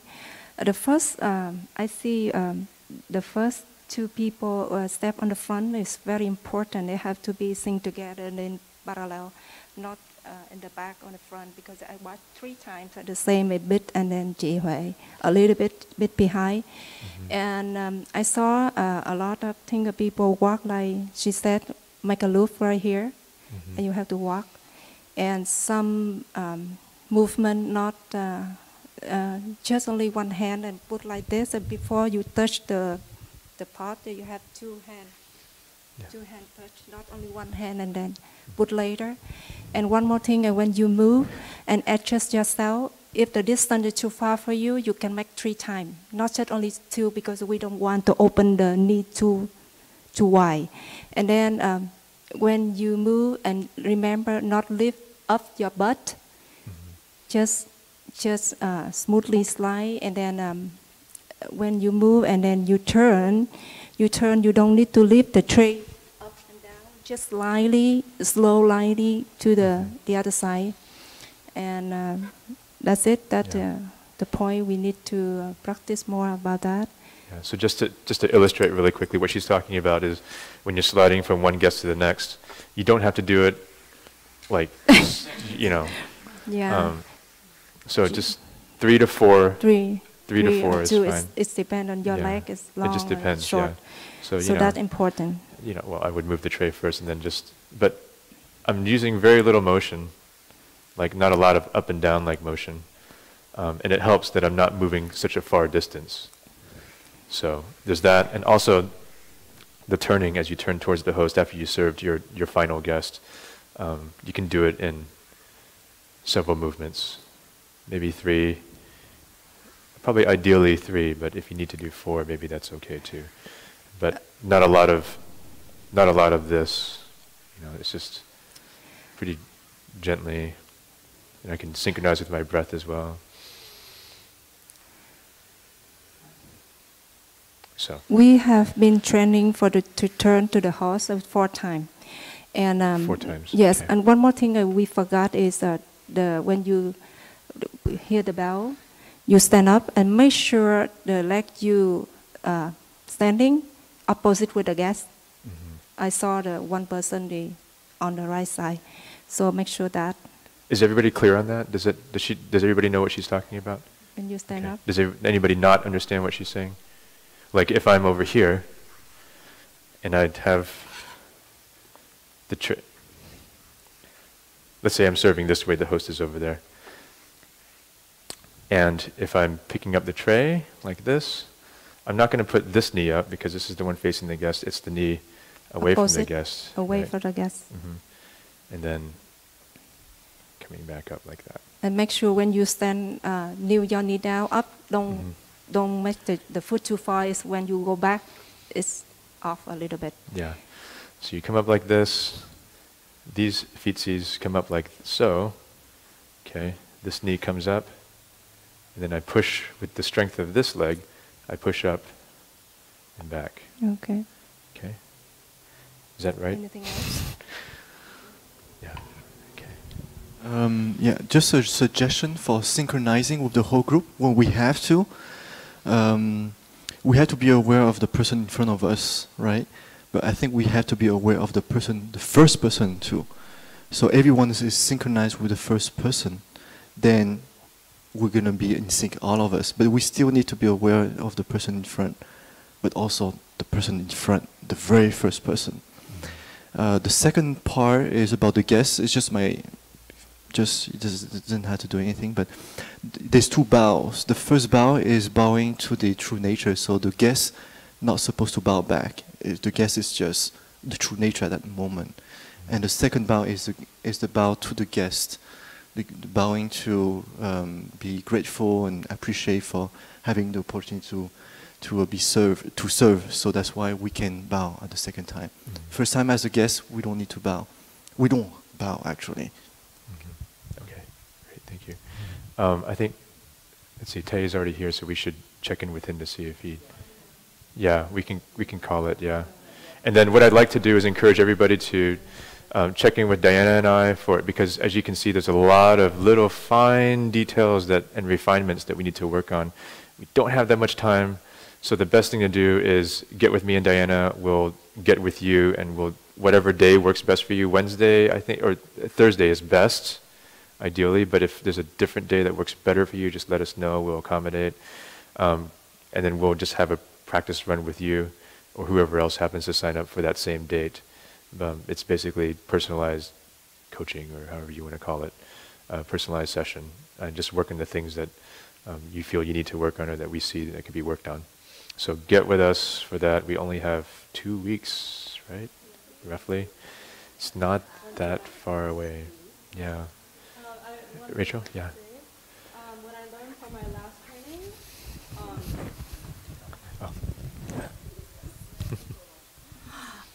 what I learned from my last training is that when you're walking, you should have your tray at your hips, what's it called, level. Mm-hmm. So it's not too low, it's not too high, it's perfect. Yeah, right. Because otherwise you'll strain yourself if it's too high. If it's too low, then it's just you'll spill it or something. I don't know. It just it doesn't look so good. Yeah, so a comfortable, sturdy position with the tray. Good. Okay, last one, and then we should. Thanks for Rachel. Remind me that I saw one person is the finger touched the pot to hold it, so we should take off. And I have one more question would like to inform before we haven't trained for the step out. We count 3 times, and now you said follow your breathing in and out. So I would like to inform one more time. We should train for the breathing or the count 1, 2, 3. What part? When you step out and the line, the first person, they will count 1, 2, 3, and they step out. Okay. Right? Before we count 1, 2, 3, and now you say, okay. I don't know. So which one we follow? Okay, so we'll clarify on that later. But I'd like to invite Tae Hyung Chung to say a few words.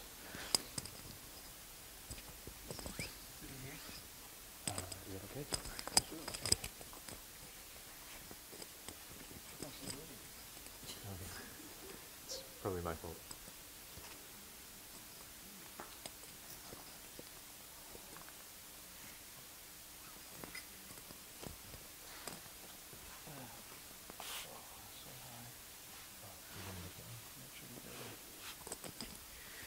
Này là online hả? Good morning các bác. How are you, Max? Yes? Yeah. Giờ mình nói cái gì ta? What should I talk?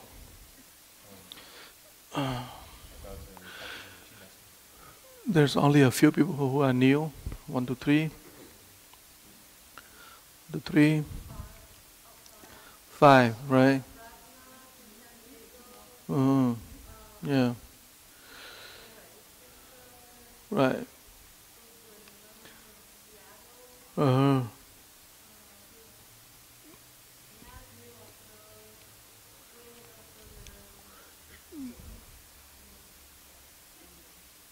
Yeah, Jung and Chang and Max are sort of new, but they have been done last event, right? Okay, tea meditation. You talk about all the techniques already.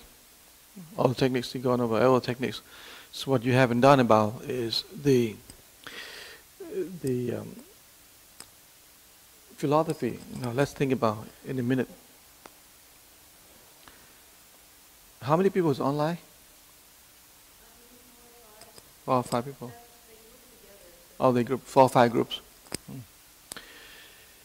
You think for a moment that you wouldn't want just to serve as a show, as an act of serving. Every time I drink my tea, I also have that question, how should I drink? How should I drink so I can feel worthwhile of my time of drinking tea, and I feel I truly enjoy the serenity.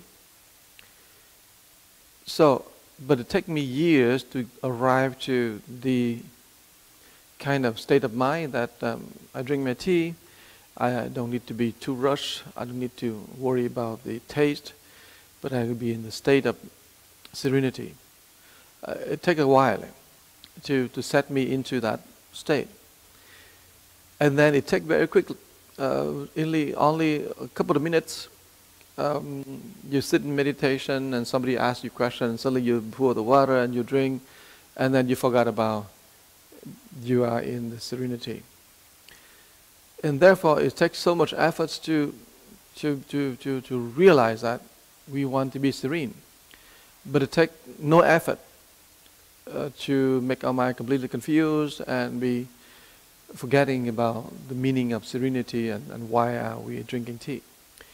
So what we are lacking is the culture of enjoying thưởng thức, enjoying tea. That is something that only belongs to the old people. People of the very long time ago. They drink tea, and they drink tea like water. Now you go to China, you see people drink tea, they put the tea in the bottle and they drink for the whole day. They don't care about the taste. But if you still go to Taiwan and you some places in China, the old people, they still enjoy tea. And they enjoy tea by making their own tea. They have a cup, small cup, a little bigger cup, and they're making the tea, they sit there, they drink, they're watching nature. It's very seldom that I understand or I know that they are watching the koi fish. Right now, probably they don't have any chance to do that. Most of the time they drink tea and they sit right there and they in their house and look at things. So when I visit the place by my 2 students in Taiwan, the couple, they both are retired teachers, they left their school and they built their own retreat, and they rent out the retreat place for people. Very highly educated couple. So they every day they make their own tea, and the tea is very special. It's called Địa Lang Cha, Điệp Lang Cha. If I'm not making the mistake, because the tea is very blue. It's blue color. It's not like the color that we have, and it's little tiny sweet. It's not very sweet. So they make, and they told me that every morning the couple are sitting out there, and they make tea. The husband make for the wife, and then they exchange. They're making the tea, and then what they do is they just sit there and just sip tea without talking. It's a very interesting description of how the tea culture is now still around. But people are more and more now inclined not to drink tea as a way to enjoy a very deep state of mind, but they drink tea just as a way to enjoy the taste more than enjoy the serenity. So tea culture is kind of not quite lost, but kind of forgotten, because people don't enjoy tea as the means to enjoy serenity, but people enjoy tea as a way to enjoy the flavor. Especially now, American cultures have destroyed that tea culture, and even they destroy even the coffee culture, because everything was ready-made, and everything about flavors is not about serenity. It's everything about flavors, everything about flavor. And so when you start to do the tea meditation, the best thing for you is you need to find time for yourself and just enjoy a cup of tea for yourself, and try how you feel it. You drink your tea and you close your eyes, sort of try to find something that is out of ordinary. Something is not like you drink tea in order to find the taste, but try to find something out of ordinary. For example, you drink and you put the tree down, don't talk to anybody else, and wait for a little bit, and feel how your body, how your mind, and how the hot water going down to your body, how your bodies feel, how can you relax yourself a little bit more, how can you sort of be good friend of serenity, of silence, and how you observe the silence come to you. You sort of process how you start to see things differently. So it's not about, okay, I'm serving, I'm trying to do the correct thing. But first of all, try to feel how the hot tea go into your body, how you feel you can be relaxing according to that tea. You take a little time and let yourself settle a little bit, settle a little bit. And just hold your mind, hold your thought there. So you can sort of feeling. What do you feel? I don't know. As if you are open up yourself to whatever comes to you. And then you let your body settle even more. And you let your not only your body, but now your feeling of searching also slowly settle. So you start to see how the tea can bring your mind into a state of settlement. So just relax a little bit more and find it. I'm looking for something. Oh, okay, oh yeah. No, I let go of that. Oh. So you try to get to the space where you truly feel that as the water coming down into your body and coming down to the space where now it's settled. And so your mind also come to the space where you feel that, my thoughts disappear. This feeling's gone. And then the brightness, and then the light, and then something's coming from you. And that's what we call peace. So you need to experience it. You need to sort of let your mind slowly settle, and let your searching, looking for, let your mind which is always try to get on to something. And of course, at that time, you don't want to work on your iPhone and the message and sending the message here and there, checking the text from here, text from there. You sort of give your time, give yourself, give your environment completely a sense of freedom. And you're thinking about, you drink the cup of tea, you're thinking about the waters always go to the deepest part. So of course, you drink that cup of water, it's going to go to the deepest part, is basically your bladder. It doesn't go anywhere deeper than that. It can go to the toes. But as you drink the water, you're thinking about, okay, as the water going down, then my mind should also go in the deepest part of me, that depth, the profundity that I'm reaching. So you start to not looking at how you drink anymore, but you start to feel in the next couple of few minutes, maybe 3, 4, 5 minutes, that how you come to be very deep and profound. Now, that is part of the tea culture. Why do people drink tea? People drink tea, they are not to enjoy the present moment. Many people, the thinking about enjoy the present moment is a very new kind of thinking. It's not the ancient way of thinking.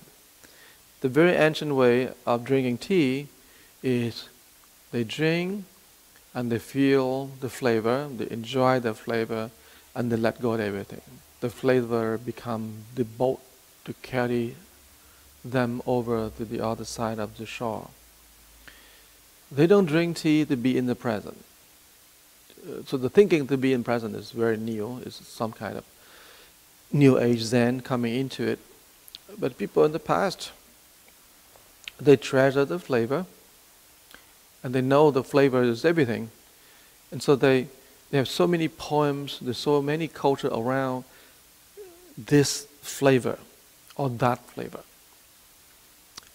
For example, people who drink pu'er tea, and they drink and they close their eyes so they can experience the deep, deep, deep, very rich and very, not only rich, but it's very, we call texturized kind of feeling when you drink the pu'er tea. But the longjing is a dragon whale. That tea is very tiny, the leaf is very tiny and very light flavor. The dragon and the whale, so you put the dragon in the whale. In other words, you put your mind, your anger, your hatred, all things, you put them in the whale, and so therefore the dragon have to shrink itself and become subdued and be content with that little tiny whale. Longjing is talking about the whale that can contain the dragon, talking about the mind that can contain the anger, the anxiety, the feeling that is uncontrollable, irrational. So people drink the longjing and the flavor is nothing. Longjing is just like water, it's so light. So you drink that kind of tea, it takes you a little more time because it's almost like the Zen meditation, because when you drink that longjing tea, you drink it, there's no flavor. And you should remember this. The ancient kind of drinking tea is about flavor. It's not about the moment. So don't be confused the two kind of teachings. And then there are two other kind of teachings about philosophies about the tea meditation, of the tea drinking. The very original is you drink tea to enjoy the flavors. And then you come to the longjing. The flavor is so refined. It's like almost like water. And you can put a whole bunch of longjing in there, but this flavor is still very light. But if you soak it too long, then it becomes very bitter. then it's no longer the flavor you want. So longjing is usually served for the kings and the emperors. Regular people like us, we can't drink those. Now it's everywhere about China. A kilo maybe $5. So you can buy them cheap. But longjing was very expensive and it's everywhere, especially in Hangzhou, the south of China. That's where you find it. And so, because the flavor is so pure and it's so light, so it forced you not to really enjoy the flavor, but forced you to enjoy something else. And that something else is called the plainness of your mind. Plain, very plain. Plain. And then from the plain, you go into the blend, meaning there's nothing, there's no feeling, nothing. But that is very, very much close to you observing your mind. But before that, tea is not about mind. Tea is about flavor. So every single province in China produce one or two kind of teas. And they compete with themselves, among themselves. They compete so they can be chosen as the national tea. But anyhow, back to the story of how you enjoy tea, enjoy your mind. So when you start to feel that the tea is so light, it's almost like water, then it's really amazed because you realize that, oops, you no longer drink tea. So Confucius have a very interesting saying. Confucius say, the 君子之交淡如水. The ways that, the manner that the Junzi, the superior people, interact with each other is as plain as water. No flavor. 君子之交淡如水. 君子之交淡如水. So you're very plain. And so people start to work on that. People start to, oh, okay, now we don't drink tea, we drink water. So you come into the very house of the gentleman, 君子 means gentleman, and he won't serve you tea. Because tea is everywhere. You can go anywhere outside. And you can just pay maybe half a coin and you get some tea. And so you come to the house, there's no tea. It's just hot water. Because that's how the Junzi try to entertain his friends. And by the way, the Junzi was never be able to make that status as a woman's status. It's always a man's status. So very discriminated in the past against women. And so now suddenly you realize that you don't drink tea anymore, you drink water, you drink hot water.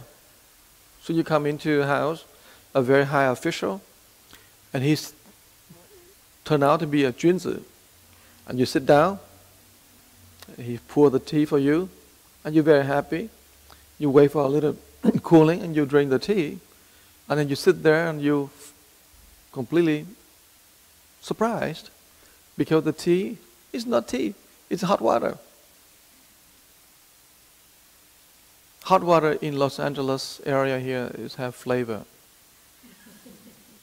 The flavor of chemicals, no kind of toxic in there, but in the past they choose to get the water from the deep well, very deep well, and the water is always very sweet. Sometimes they have to go to find the water on the mountain somewhere. And you should know that. Tea, the 4 elements to make up a good tea. The first one, what is it? What's your understanding? Diana, what's your teaching on this, the first one?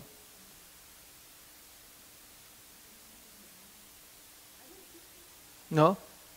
So number 1 to make good tea is water. The number 2 to make good tea is a pot, is a container. It's not the tea itself. It's a water, it's a pot. How do you hold that tea? And number 3 is the temperature. The temperature of what? The temperature of the water, of the pot, of the condition. The temperature meaning the setting. Now we call the setting, but actually the temperature simply mean the thing that creating that feeling. Because I drinking tea right here, right now here, just now here, I would not be happy, I would not be very good. But I drinking out in the garden, I have a better feeling. So it's called temperature. So you can raise the temperature, or you can drop the temperature. So you drop the temperature, meaning the air, then you have better tea. But you raise the temperature, meaning the environment is kind of very confined, then tea never good tea. So tea has the life of it, and so you want to serve tea in the conditions where your mind is open enough, because tea and you simply reflecting each other. Your mind wants to be open, the tea wants to be open. Tea is very lively. Tea is not like a leaf. Tea is not a flavor. Tea is the consciousness. You pour the tea, you're making the tea, out of that, it creating the consciousness. So we are not there yet, because right now we got people doing tea there, and when you pour tea, you do all the tea thing in the back there, totally disastrous, because there is nobody knows what's going on back there. You have the big, kind of boiler, and you put tea in there, and you go, come on, mom, just come on. You do all kind of things, and then you are mixing the consciousness in there, but you didn't realize that the consciousness to make tea, that consciousness is what you transfer to serving tea, and transfer to enjoy tea, and transfer into being free. The whole process is one. The tea maker, the tea server, the tea drinker, all is one. But we haven't got there yet. We will get there sometime. We make the tea making is people can see what's going on, because we're still struggling with the tea masters. You don't have enough tea master yet. So we get the tea master, get things down on this Dharma, you really get it down. Then we move into building a good group of tea makers. That tea makers group is the most important of the whole thing. But right now I'm not going to focus on it yet. But the tea makers is the gods. They create the consciousness that we taste. Now back to the guy, back to the officials, right? The official making hot water for you to drink. Back to that guy. So you realize that you drink hot water, and you be very happy, because you can't say that, oh, I want to have tea, I want to have a little coffee somewhere, and you can't. You have only one choice. He's official, and he's making tea for you. Can you ask for something? You can't. So you may as well drink the tea. You look into his face, you look into the environment, you see how solemn the guy is. He's an official, and he's a gentleman. So he serves you tea with dignity and with respect. You feel that you're in the space where you don't want to move, so you drink so hot. And then you ask for, can I have a cup of, room temperature water? But the guy, he was so cool. He's sitting there, and he can hold that hot water in his drink, and he put it down. And you ask him, what's your flavor? What's going on in your flavor? I didn't see any flavor. I didn't feel anything. And the official said, well, that is exactly our friendship. Our friendship is so plain, flavorless, colorless, nameless, but it's so nourishing. So friendship is something like that. It's not something you add on. You don't need to say a few wonderful words to please your friend. Neither you need to raise your voice and say something so bad to hurt her or him. Neither you need to add on any embroidery, any talks that is embellished. No need. Everything has to be so plain and simple. But that's how the friendship truly builds. And so when you go into the tea meditation sometime, it's funny that we have flavors, and people who are not totally submerged in tea culture, they think, okay, I'm drinking tea, so I'm going to have a good tea. So I'm looking for the good tea. Now we have to have some kind of talk before that, and we may have some kind of talk after that, the pre-meditation and the post-meditation talk, so people start to see that, oh yeah, I'm not going after the flavor, because after flavor is, in fact, that's why I'm doing every single minute of my life, that I'm go after something that's not true mine, I'm go after the external, the superficiality, okay? So, after a while, you start to feel that, I'm going to drink tea here, but what do I do now? Is the flavor is good? Should I go flavor, no flavor? And you start to question whether should I enjoy the flavor? Should I don't enjoy the flavor? So what should I do? So you're kind of confused. And therefore we get to the third kind of drinking tea philosophy. First kind, go after the flavor. The second kind, this is kind of new age. Put it here, follow the present. The second kind, third kind, move it back here.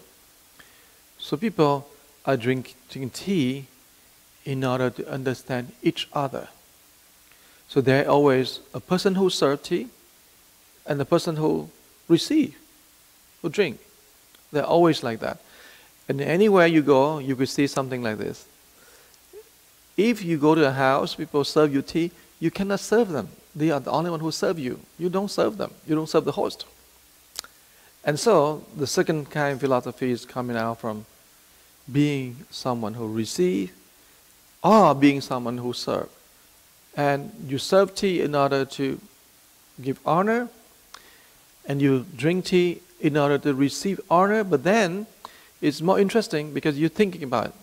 Sometimes you have some people come to your house and you bring tea, you make some tea, you bring out, and you put the tea in there and you let them drink, and you sit there kind of expect, what's your assessment of this one? Are them good? Is this good tea? So somehow, without telling, you identify with the tea. So you expect people either praise you or say something about the tea, because you identify with the tea. So that kind of low in terms of philosophy, because you inseparably think that you are the tea. So the second philosophy is this: first you enjoy the tea. Second one is this: is a clear vision about my tea and me is two separate entities. So I serve tea. I'm respectful for the tea I make, and here's my tea. I'm serving you because I respect you. And this tea I don't taste. I don't know what is it, but I make this tea with all my respect, and here I'm offered to you my respect. The second philosophy is totally is awareness of you, the ego. You move yourself out of that ego, and now you serve, and you see that is the tea here is not me. You know, it's good or bad, doesn't matter. But I know one thing, that it is my respect. Out of respect, I make this tea, and therefore the process of making that tea is wonderful, because you're not going to grab the tea bag. Okay, this is expensive. Oh, this is no. This no, my friend. Expensive? No, this is for the master. Okay, this is no. Okay, this tea here, $25. No, let's get for $5 kind of tea, because this is my friend. He nothing. So you took out the $5 kind of tea. You make the tea, and here you drink. No, that's not going to cut. The second philosophy dictates that you have to buy the best tea or the good tea, the tea that you know that is the tea that will show the respect. It doesn't show who you are, but it shows the respect. This is how I respect you, okay? And regardless of who you are, I'm going to make a good tea for you because I respect you, because you are the focus. So the tea maker had that mind, and so the drinker also had that mind, that I hold the tea, I drink with a lot of respect. You follow what I'm saying? Are you following or are you sleeping? Okay, because it is a long 2,000 history of tea and how consciousness is moving and how we want to really bring that when we put ourselves into the context how we do that. And so with certain kind of philosophy or vision, then people look at the tea differently. They remove themselves from the tea and they were not looking for, how's the tea? Is it good tea? Is it bad tea? No. And the first one, yeah, flavor is good tea. You know, you can make a comment on that. The second one is not about making comment. It's not about good tea, or bad flavor, good flavor. No. It's about the respect. Usually that respect, that I respect you, I make this tea with my time, with my deliberation, with my care, and with my deep, profound understanding of how to make the tea good, wonderful. Nothing about me, this is my honor. So the second kind of philosophy arising from making tea is wonderful. And even if you do that alone, that already a big step forward.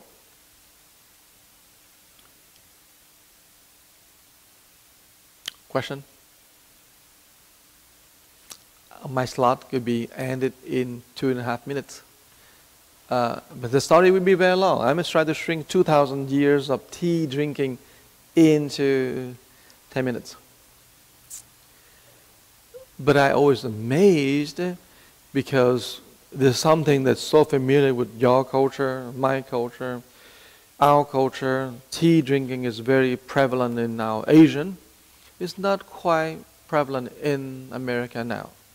But roll back into 300 years, tea is the #1 drink in America. And you know that story how tea was pushed out of the... You know that story, right?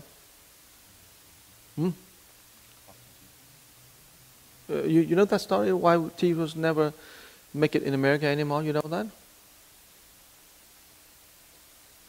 No?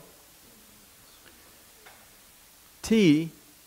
No, this is just a short one. This is not a long one because you have to go and do the research yourself and listen to Diana. But tea is coming from Asia and coming to India. India is heavy drinker. Indians people, the heavy drinkers, they drink tea and they drink very deep flavor and they put some milk into it, chai tea. Horrible tea. The tea have to be as dark as their color, skin color, dark. They drink. Flavor is very deep flavor. And even now in India, in Nepal and everywhere, they're still drinking that kind of tea. They don't drink the very light tea. No, they drink very heavy and tea. Anyhow, when the England, at that time they called Britain, the England, they come to India, they colonize, then they learn the habit, the very bad habit of the Indian people. They drink tea. And then all the tea was shipping back to England. And then when America was discovered, they are the people, the first people go to Jamestown. They bring all the tea to the Jamestown and then they try to plant and cultivate the tea. The plantations are so easy to harvest tea in America. So easy. So the East Coast, they have a lot of plantations planted all the teas. Now, but they are owned by the English people. So after a while, all the people the people who work on the farms are Americans.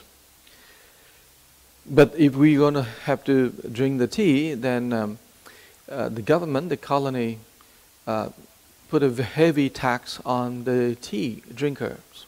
So we have to pay heavy tax. And then the workers also, because of the tax, American workers, also get ripped off because we have to pay always heavy tax and the wage is very low. The conflict between the people who have rich money and the people who put a tax on everything, tobacco, another one, and tea is heavy tax. And then what happened is you send this tea back to England as well. When you send the tea back to England, you're going to be put tax on it very heavy, and so you can't sell the tea back to England. We in America we make tons of tea, and that in 1970, say 1780, 1784, those years I don't know. And so in other ways, it put a lot of pressure on the farms, the plantation, and the workers, all that. And then the people in Boston, they rise up and they destroy all the tea, the plantation. They throw all the teas from the boat down to the ocean. And then the one guy there in Boston, he's Bostonian, and he said, "Oh, we shouldn't drink tea anymore. Tea belongs to the English. We American, we should drink something else." And what else that had the same color, the dark color like the tea, the Darjeeling tea. What kind of tea have that kind of dark color? The only one kind of tea is called coffee. So they don't drink tea anymore. They drink, and they had the shop, and the shop said, "If you're American, you drink coffee." So that little tiny shop still there in Boston, and you go to that little tiny place and you drink tea and you become patriot. So you drink that tea, we call coffee, and everyone no longer drink tea because that's an act of patriotic. You don't drink tea anymore, you drink coffee. But it doesn't know that very simple act of boycotting and fighting back with the English turned out to create a movement along anywhere, because they found out that turned out that the tea is so easy to harvest. The tea, coffee, you can have about 2 and 3 harvests a year. Coffee. And it's very rich soil in America, and they make very good tea, good coffee. And they found out that so easy that they can put all the coffee in the bean bag. And they take the bag out of the tea, the coffee beans are coming out, and they have the grinder, and they grind like this, and they make the tea, and they make the coffee. Sorry, they make the coffee so easy for the soldier, for everyone. They make it easy, and the people who make all the pot and all the grinders, they give it free to everyone who are patriotic, and so here we go. The coffee culture's born, and the tea culture die. Now we're Asian, and now the tea coming back because of the globalization. Everyone's bringing the tea in here, and everyone drinks tea now. And the big group that's drinking tea are the people from the East, like us. We come to America and we bring our culture, and we promote our culture, and so we think about drinking tea again. Here, we going back to the East, and we found that even in the East, in the Chinese and the Vietnamese and the Malaysian and the tea culture is kind of lost, because people who grow up with the tea are no longer grow up from the farms, from the plantations, from the place where the tea grow. But we are people in the cities who don't have any connection with the tea and knowing how the tea was made, how the tea was harvested, how people close to the land, be there and enjoying and worshiping, even worship the tea in the ground, the soil. We don't see that anymore, and therefore what we do is very artificial.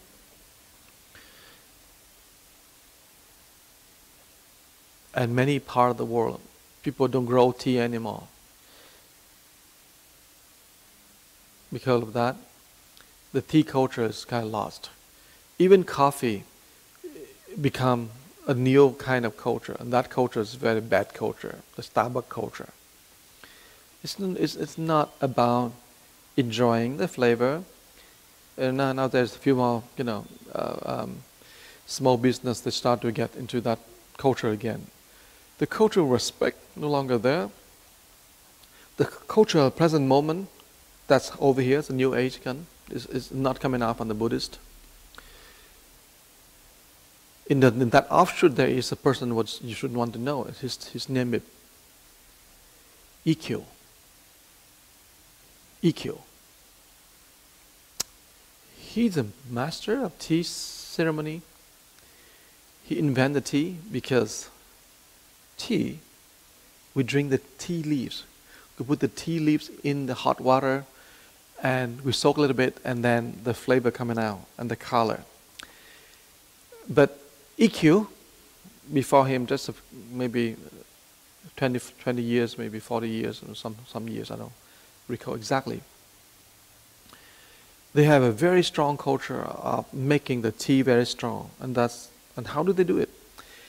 The tea leaves, instead of just soak, they grind it, and they had the way to make that tea into powder, because they see the caffeine is much stronger, because tea leaves, the leaves leaking out, the caffeine, the catechin, slowly, and they soak into the water. But here, you grind the whole leaves and you drink the whole thing in, and so nothing lost. The whole thing was in your mouth, and here we go. It's like you inject something, nothing lost. So they call them the matcha. Matcha. Matcha is powder tea.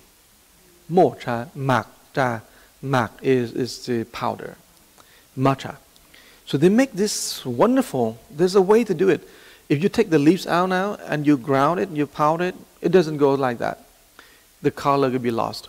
So they have the very special way to preserve the green color. And when you drink the tea, when you put in the water, it's still green. It's as green as the leaves out there on the tea and the tree. So they make a very special way to preserve that green, the greenish color. A very special way to do it. We should take a look at Google, look at YouTube, and you see how they make the tea. They have a very special step. They have 4 steps to get into that green kind of color. But very strong. But then it turned out that it lost the very fine kind of taste the Chinese tea has. Because you look at this, it's a green, what do you think this kind of green thing? Oh, it's kind of strange. It's like you uống nước rau má. Oh my God, it's all green. You become a green blob. But the Japanese, they love it because they found it's wonderful. And then they make it big like this. Oh my God, teacup is big like this. They don't call teacup the tea bowl. It's a tea bowl. It's a big bowl like this. And you have to hold with your 2 hands. One hand, it dropped because it's so heavy. So you have 2 hands.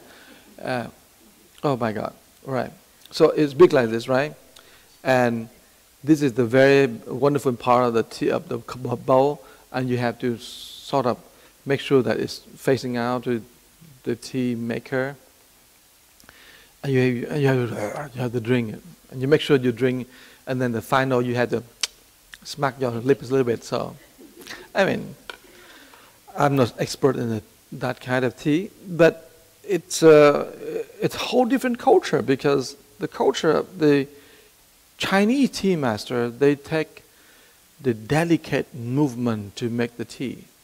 When they come down to the south, to the Canton, Guangdong, the Cantonese province, the Vân Nam, and the section, the south section, Fujian, all that south section of China, they make the tea so different. And they drink the tea so different.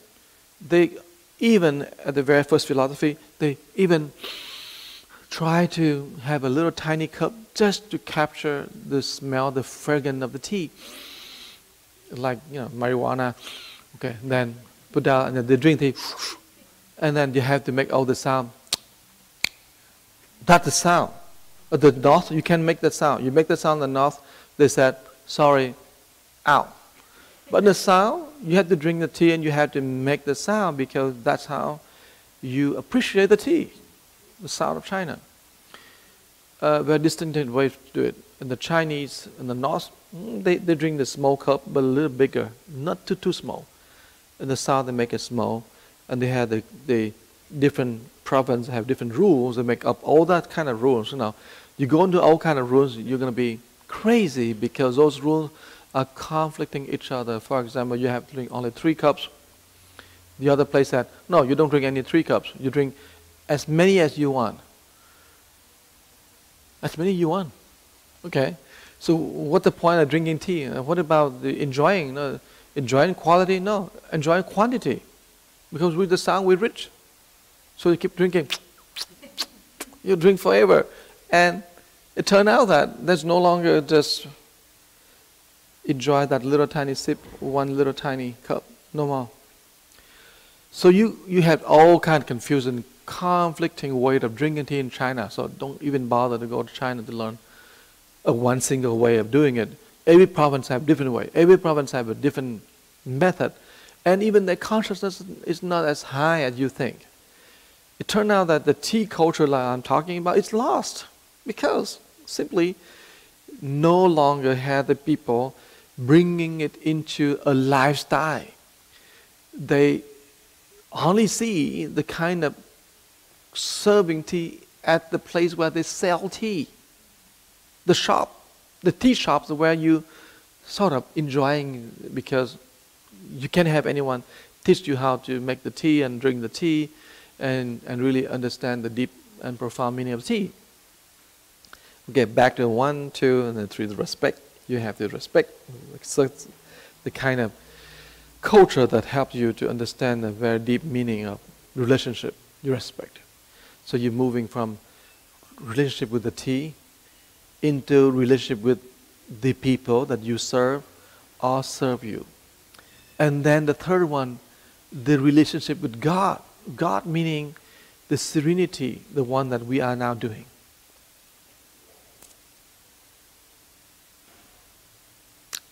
And the rest of the story, you all know.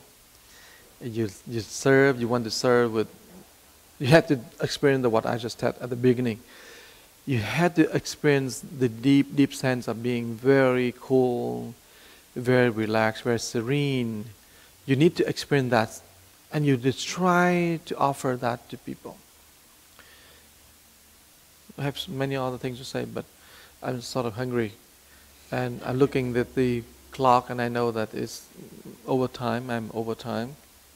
And I was very happy if you keep learning and you keep bringing this art of tea, meditation into your life. Try to go back home and serve your friends, your family, and you can always, sometimes you said, oh, okay, let's go here. And you come here, you use this place here and you serve tea to your friends, your family. If you don't have anywhere to serve tea, you can bring here. And if you really have nowhere to go, you can go to our headquarters and say, okay, come to headquarters, I serve you tea. You can bring your family, you bring your friends and come to headquarters and you serve them tea. But you have to think about, there is the flavor that you enjoy, there is respect, that is the kind of wonderful respect your relationship with others, that you want to use tea as a means. And then ultimately is to bring people to the point of connecting with serenity. You are the serenity. And now when you serve tea, you bring that serenity into the cup. So people can really feel that serenity. So no longer talking about respect, no longer talking about the flavor, but people are now, in that one cup of tea, they find their peace. Actually, the peace is a word better than serenity. But when we say serenity, many people who are stressful, they need that. And so, I'm very happy if you start to see the pictures and you start to see how we need to build a tea culture. With our tea culture, people can drink the tea, but they will quickly forget, and they cannot elevate their mind. It turned out the tea culture is a culture of elevating our spirit and our soul. Tea culture is a way that we see life in a whole different perspective, that we don't get stuck in the mundane and in the trivial of life. Okay, I'm done. I'm happy and thank you everyone for listening. So how much do you understand my talk, Max? Okay, good. Did you understand?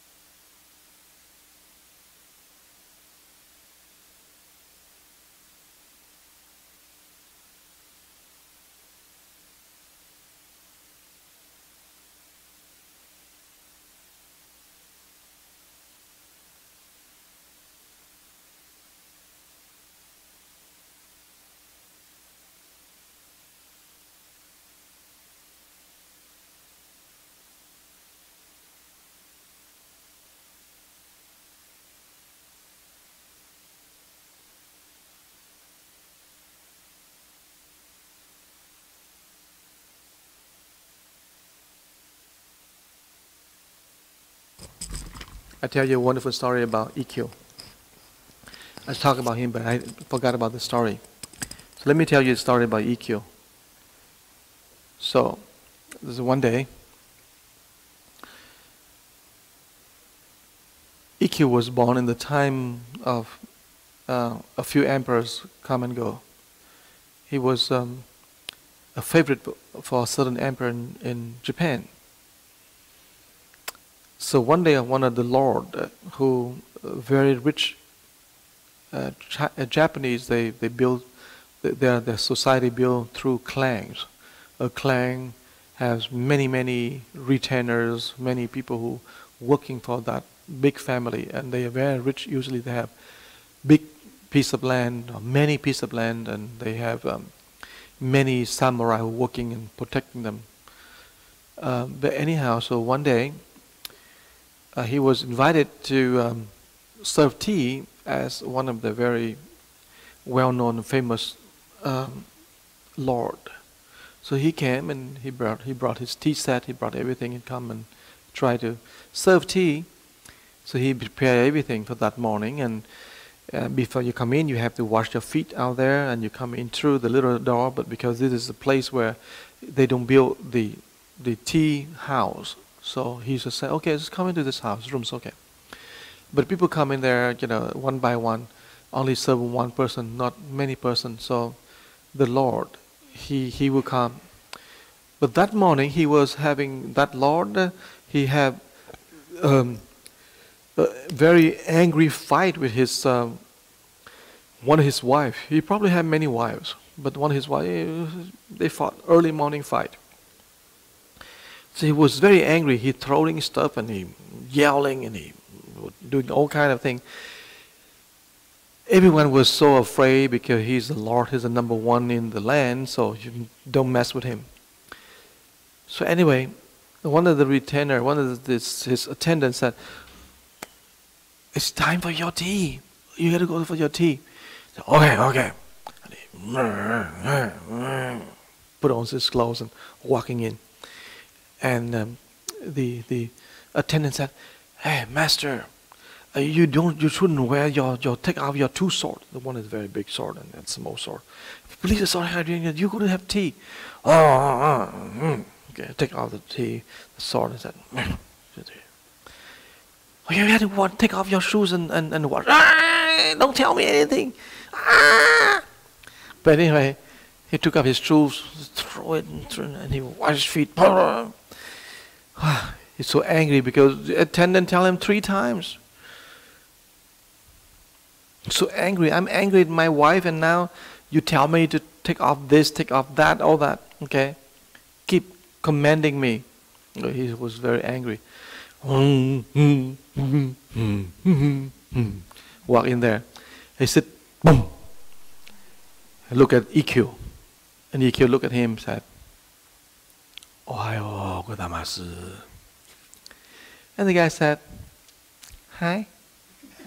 Okay. He didn't say Ohio or something. Hi. I said, let me make tea for you. So EQ said, here the powder, here the pot, in the little tiny pot, and they have the fire. He make the fire, and he put the fire over. He blended the tea. He make it, and he said, the mind, it's just like the tea.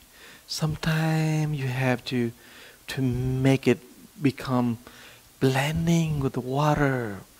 So the mind, the anger, everything is like powder, but it have to be mixed with a lot of love and all that. And the man said, all right, make it fast, guy, make it fast. And this guy is doing this, and he smiled, he said, now the anger blend with water and become a different. Look at this, wonderful. Anger and love mixed together, it becomes something so wonderful. Look at this. Can you tell me what is this? And said, anger, love coming together. Give it to me, give it to me. So you want to drink? I said, wait. You got to put the palms together. You got to make a bow. You zip your mouth and you sit a little bit quietly, then you can enjoy tea. So anyhow, this Lord, I'm closing my eyes, slowing down a little bit, and he's waiting. Doesn't come, tea doesn't come. You open one eye, you see, and this guy's still doing it. And he closes his eye again. Open the other eye, see, he's still doing it. It takes so long. How come so long? And I don't know how long it passed. And finally he couldn't wait for anymore. He said, what's wrong with you? Well, I'm waiting. He said, the powder, it doesn't blend with the water. The anger has not dissipated yet. I gotta do it more. He said, oh, now I understand the lesson. My love is not as strong as my hate.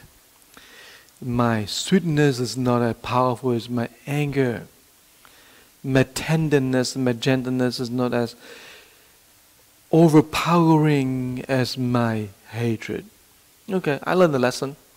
Give it to me. Where's my sword? Quickly, otherwise your head is... So, okay, give it to him. He drink the cup of tea, he drink. At the end of it, he looked at the bowl, not a single speck of powder, everything completely blend, gone in. He drinks. It's so wonderful. This is so wonderful tea. And the tea master said, that because your love now and your forgiveness now have wiped away all your anger. He said very quietly, he said, Arigatou gozaimasu. Story end. Great story. Okay. You would never be able to find that story in anywhere because I make up that story. I make up half the story. The other half is a real story, but half of that I make that up. Thank you, everyone. Arigatou gozaimasu, and I hope you have a wonderful Ohio. Gozaimasu.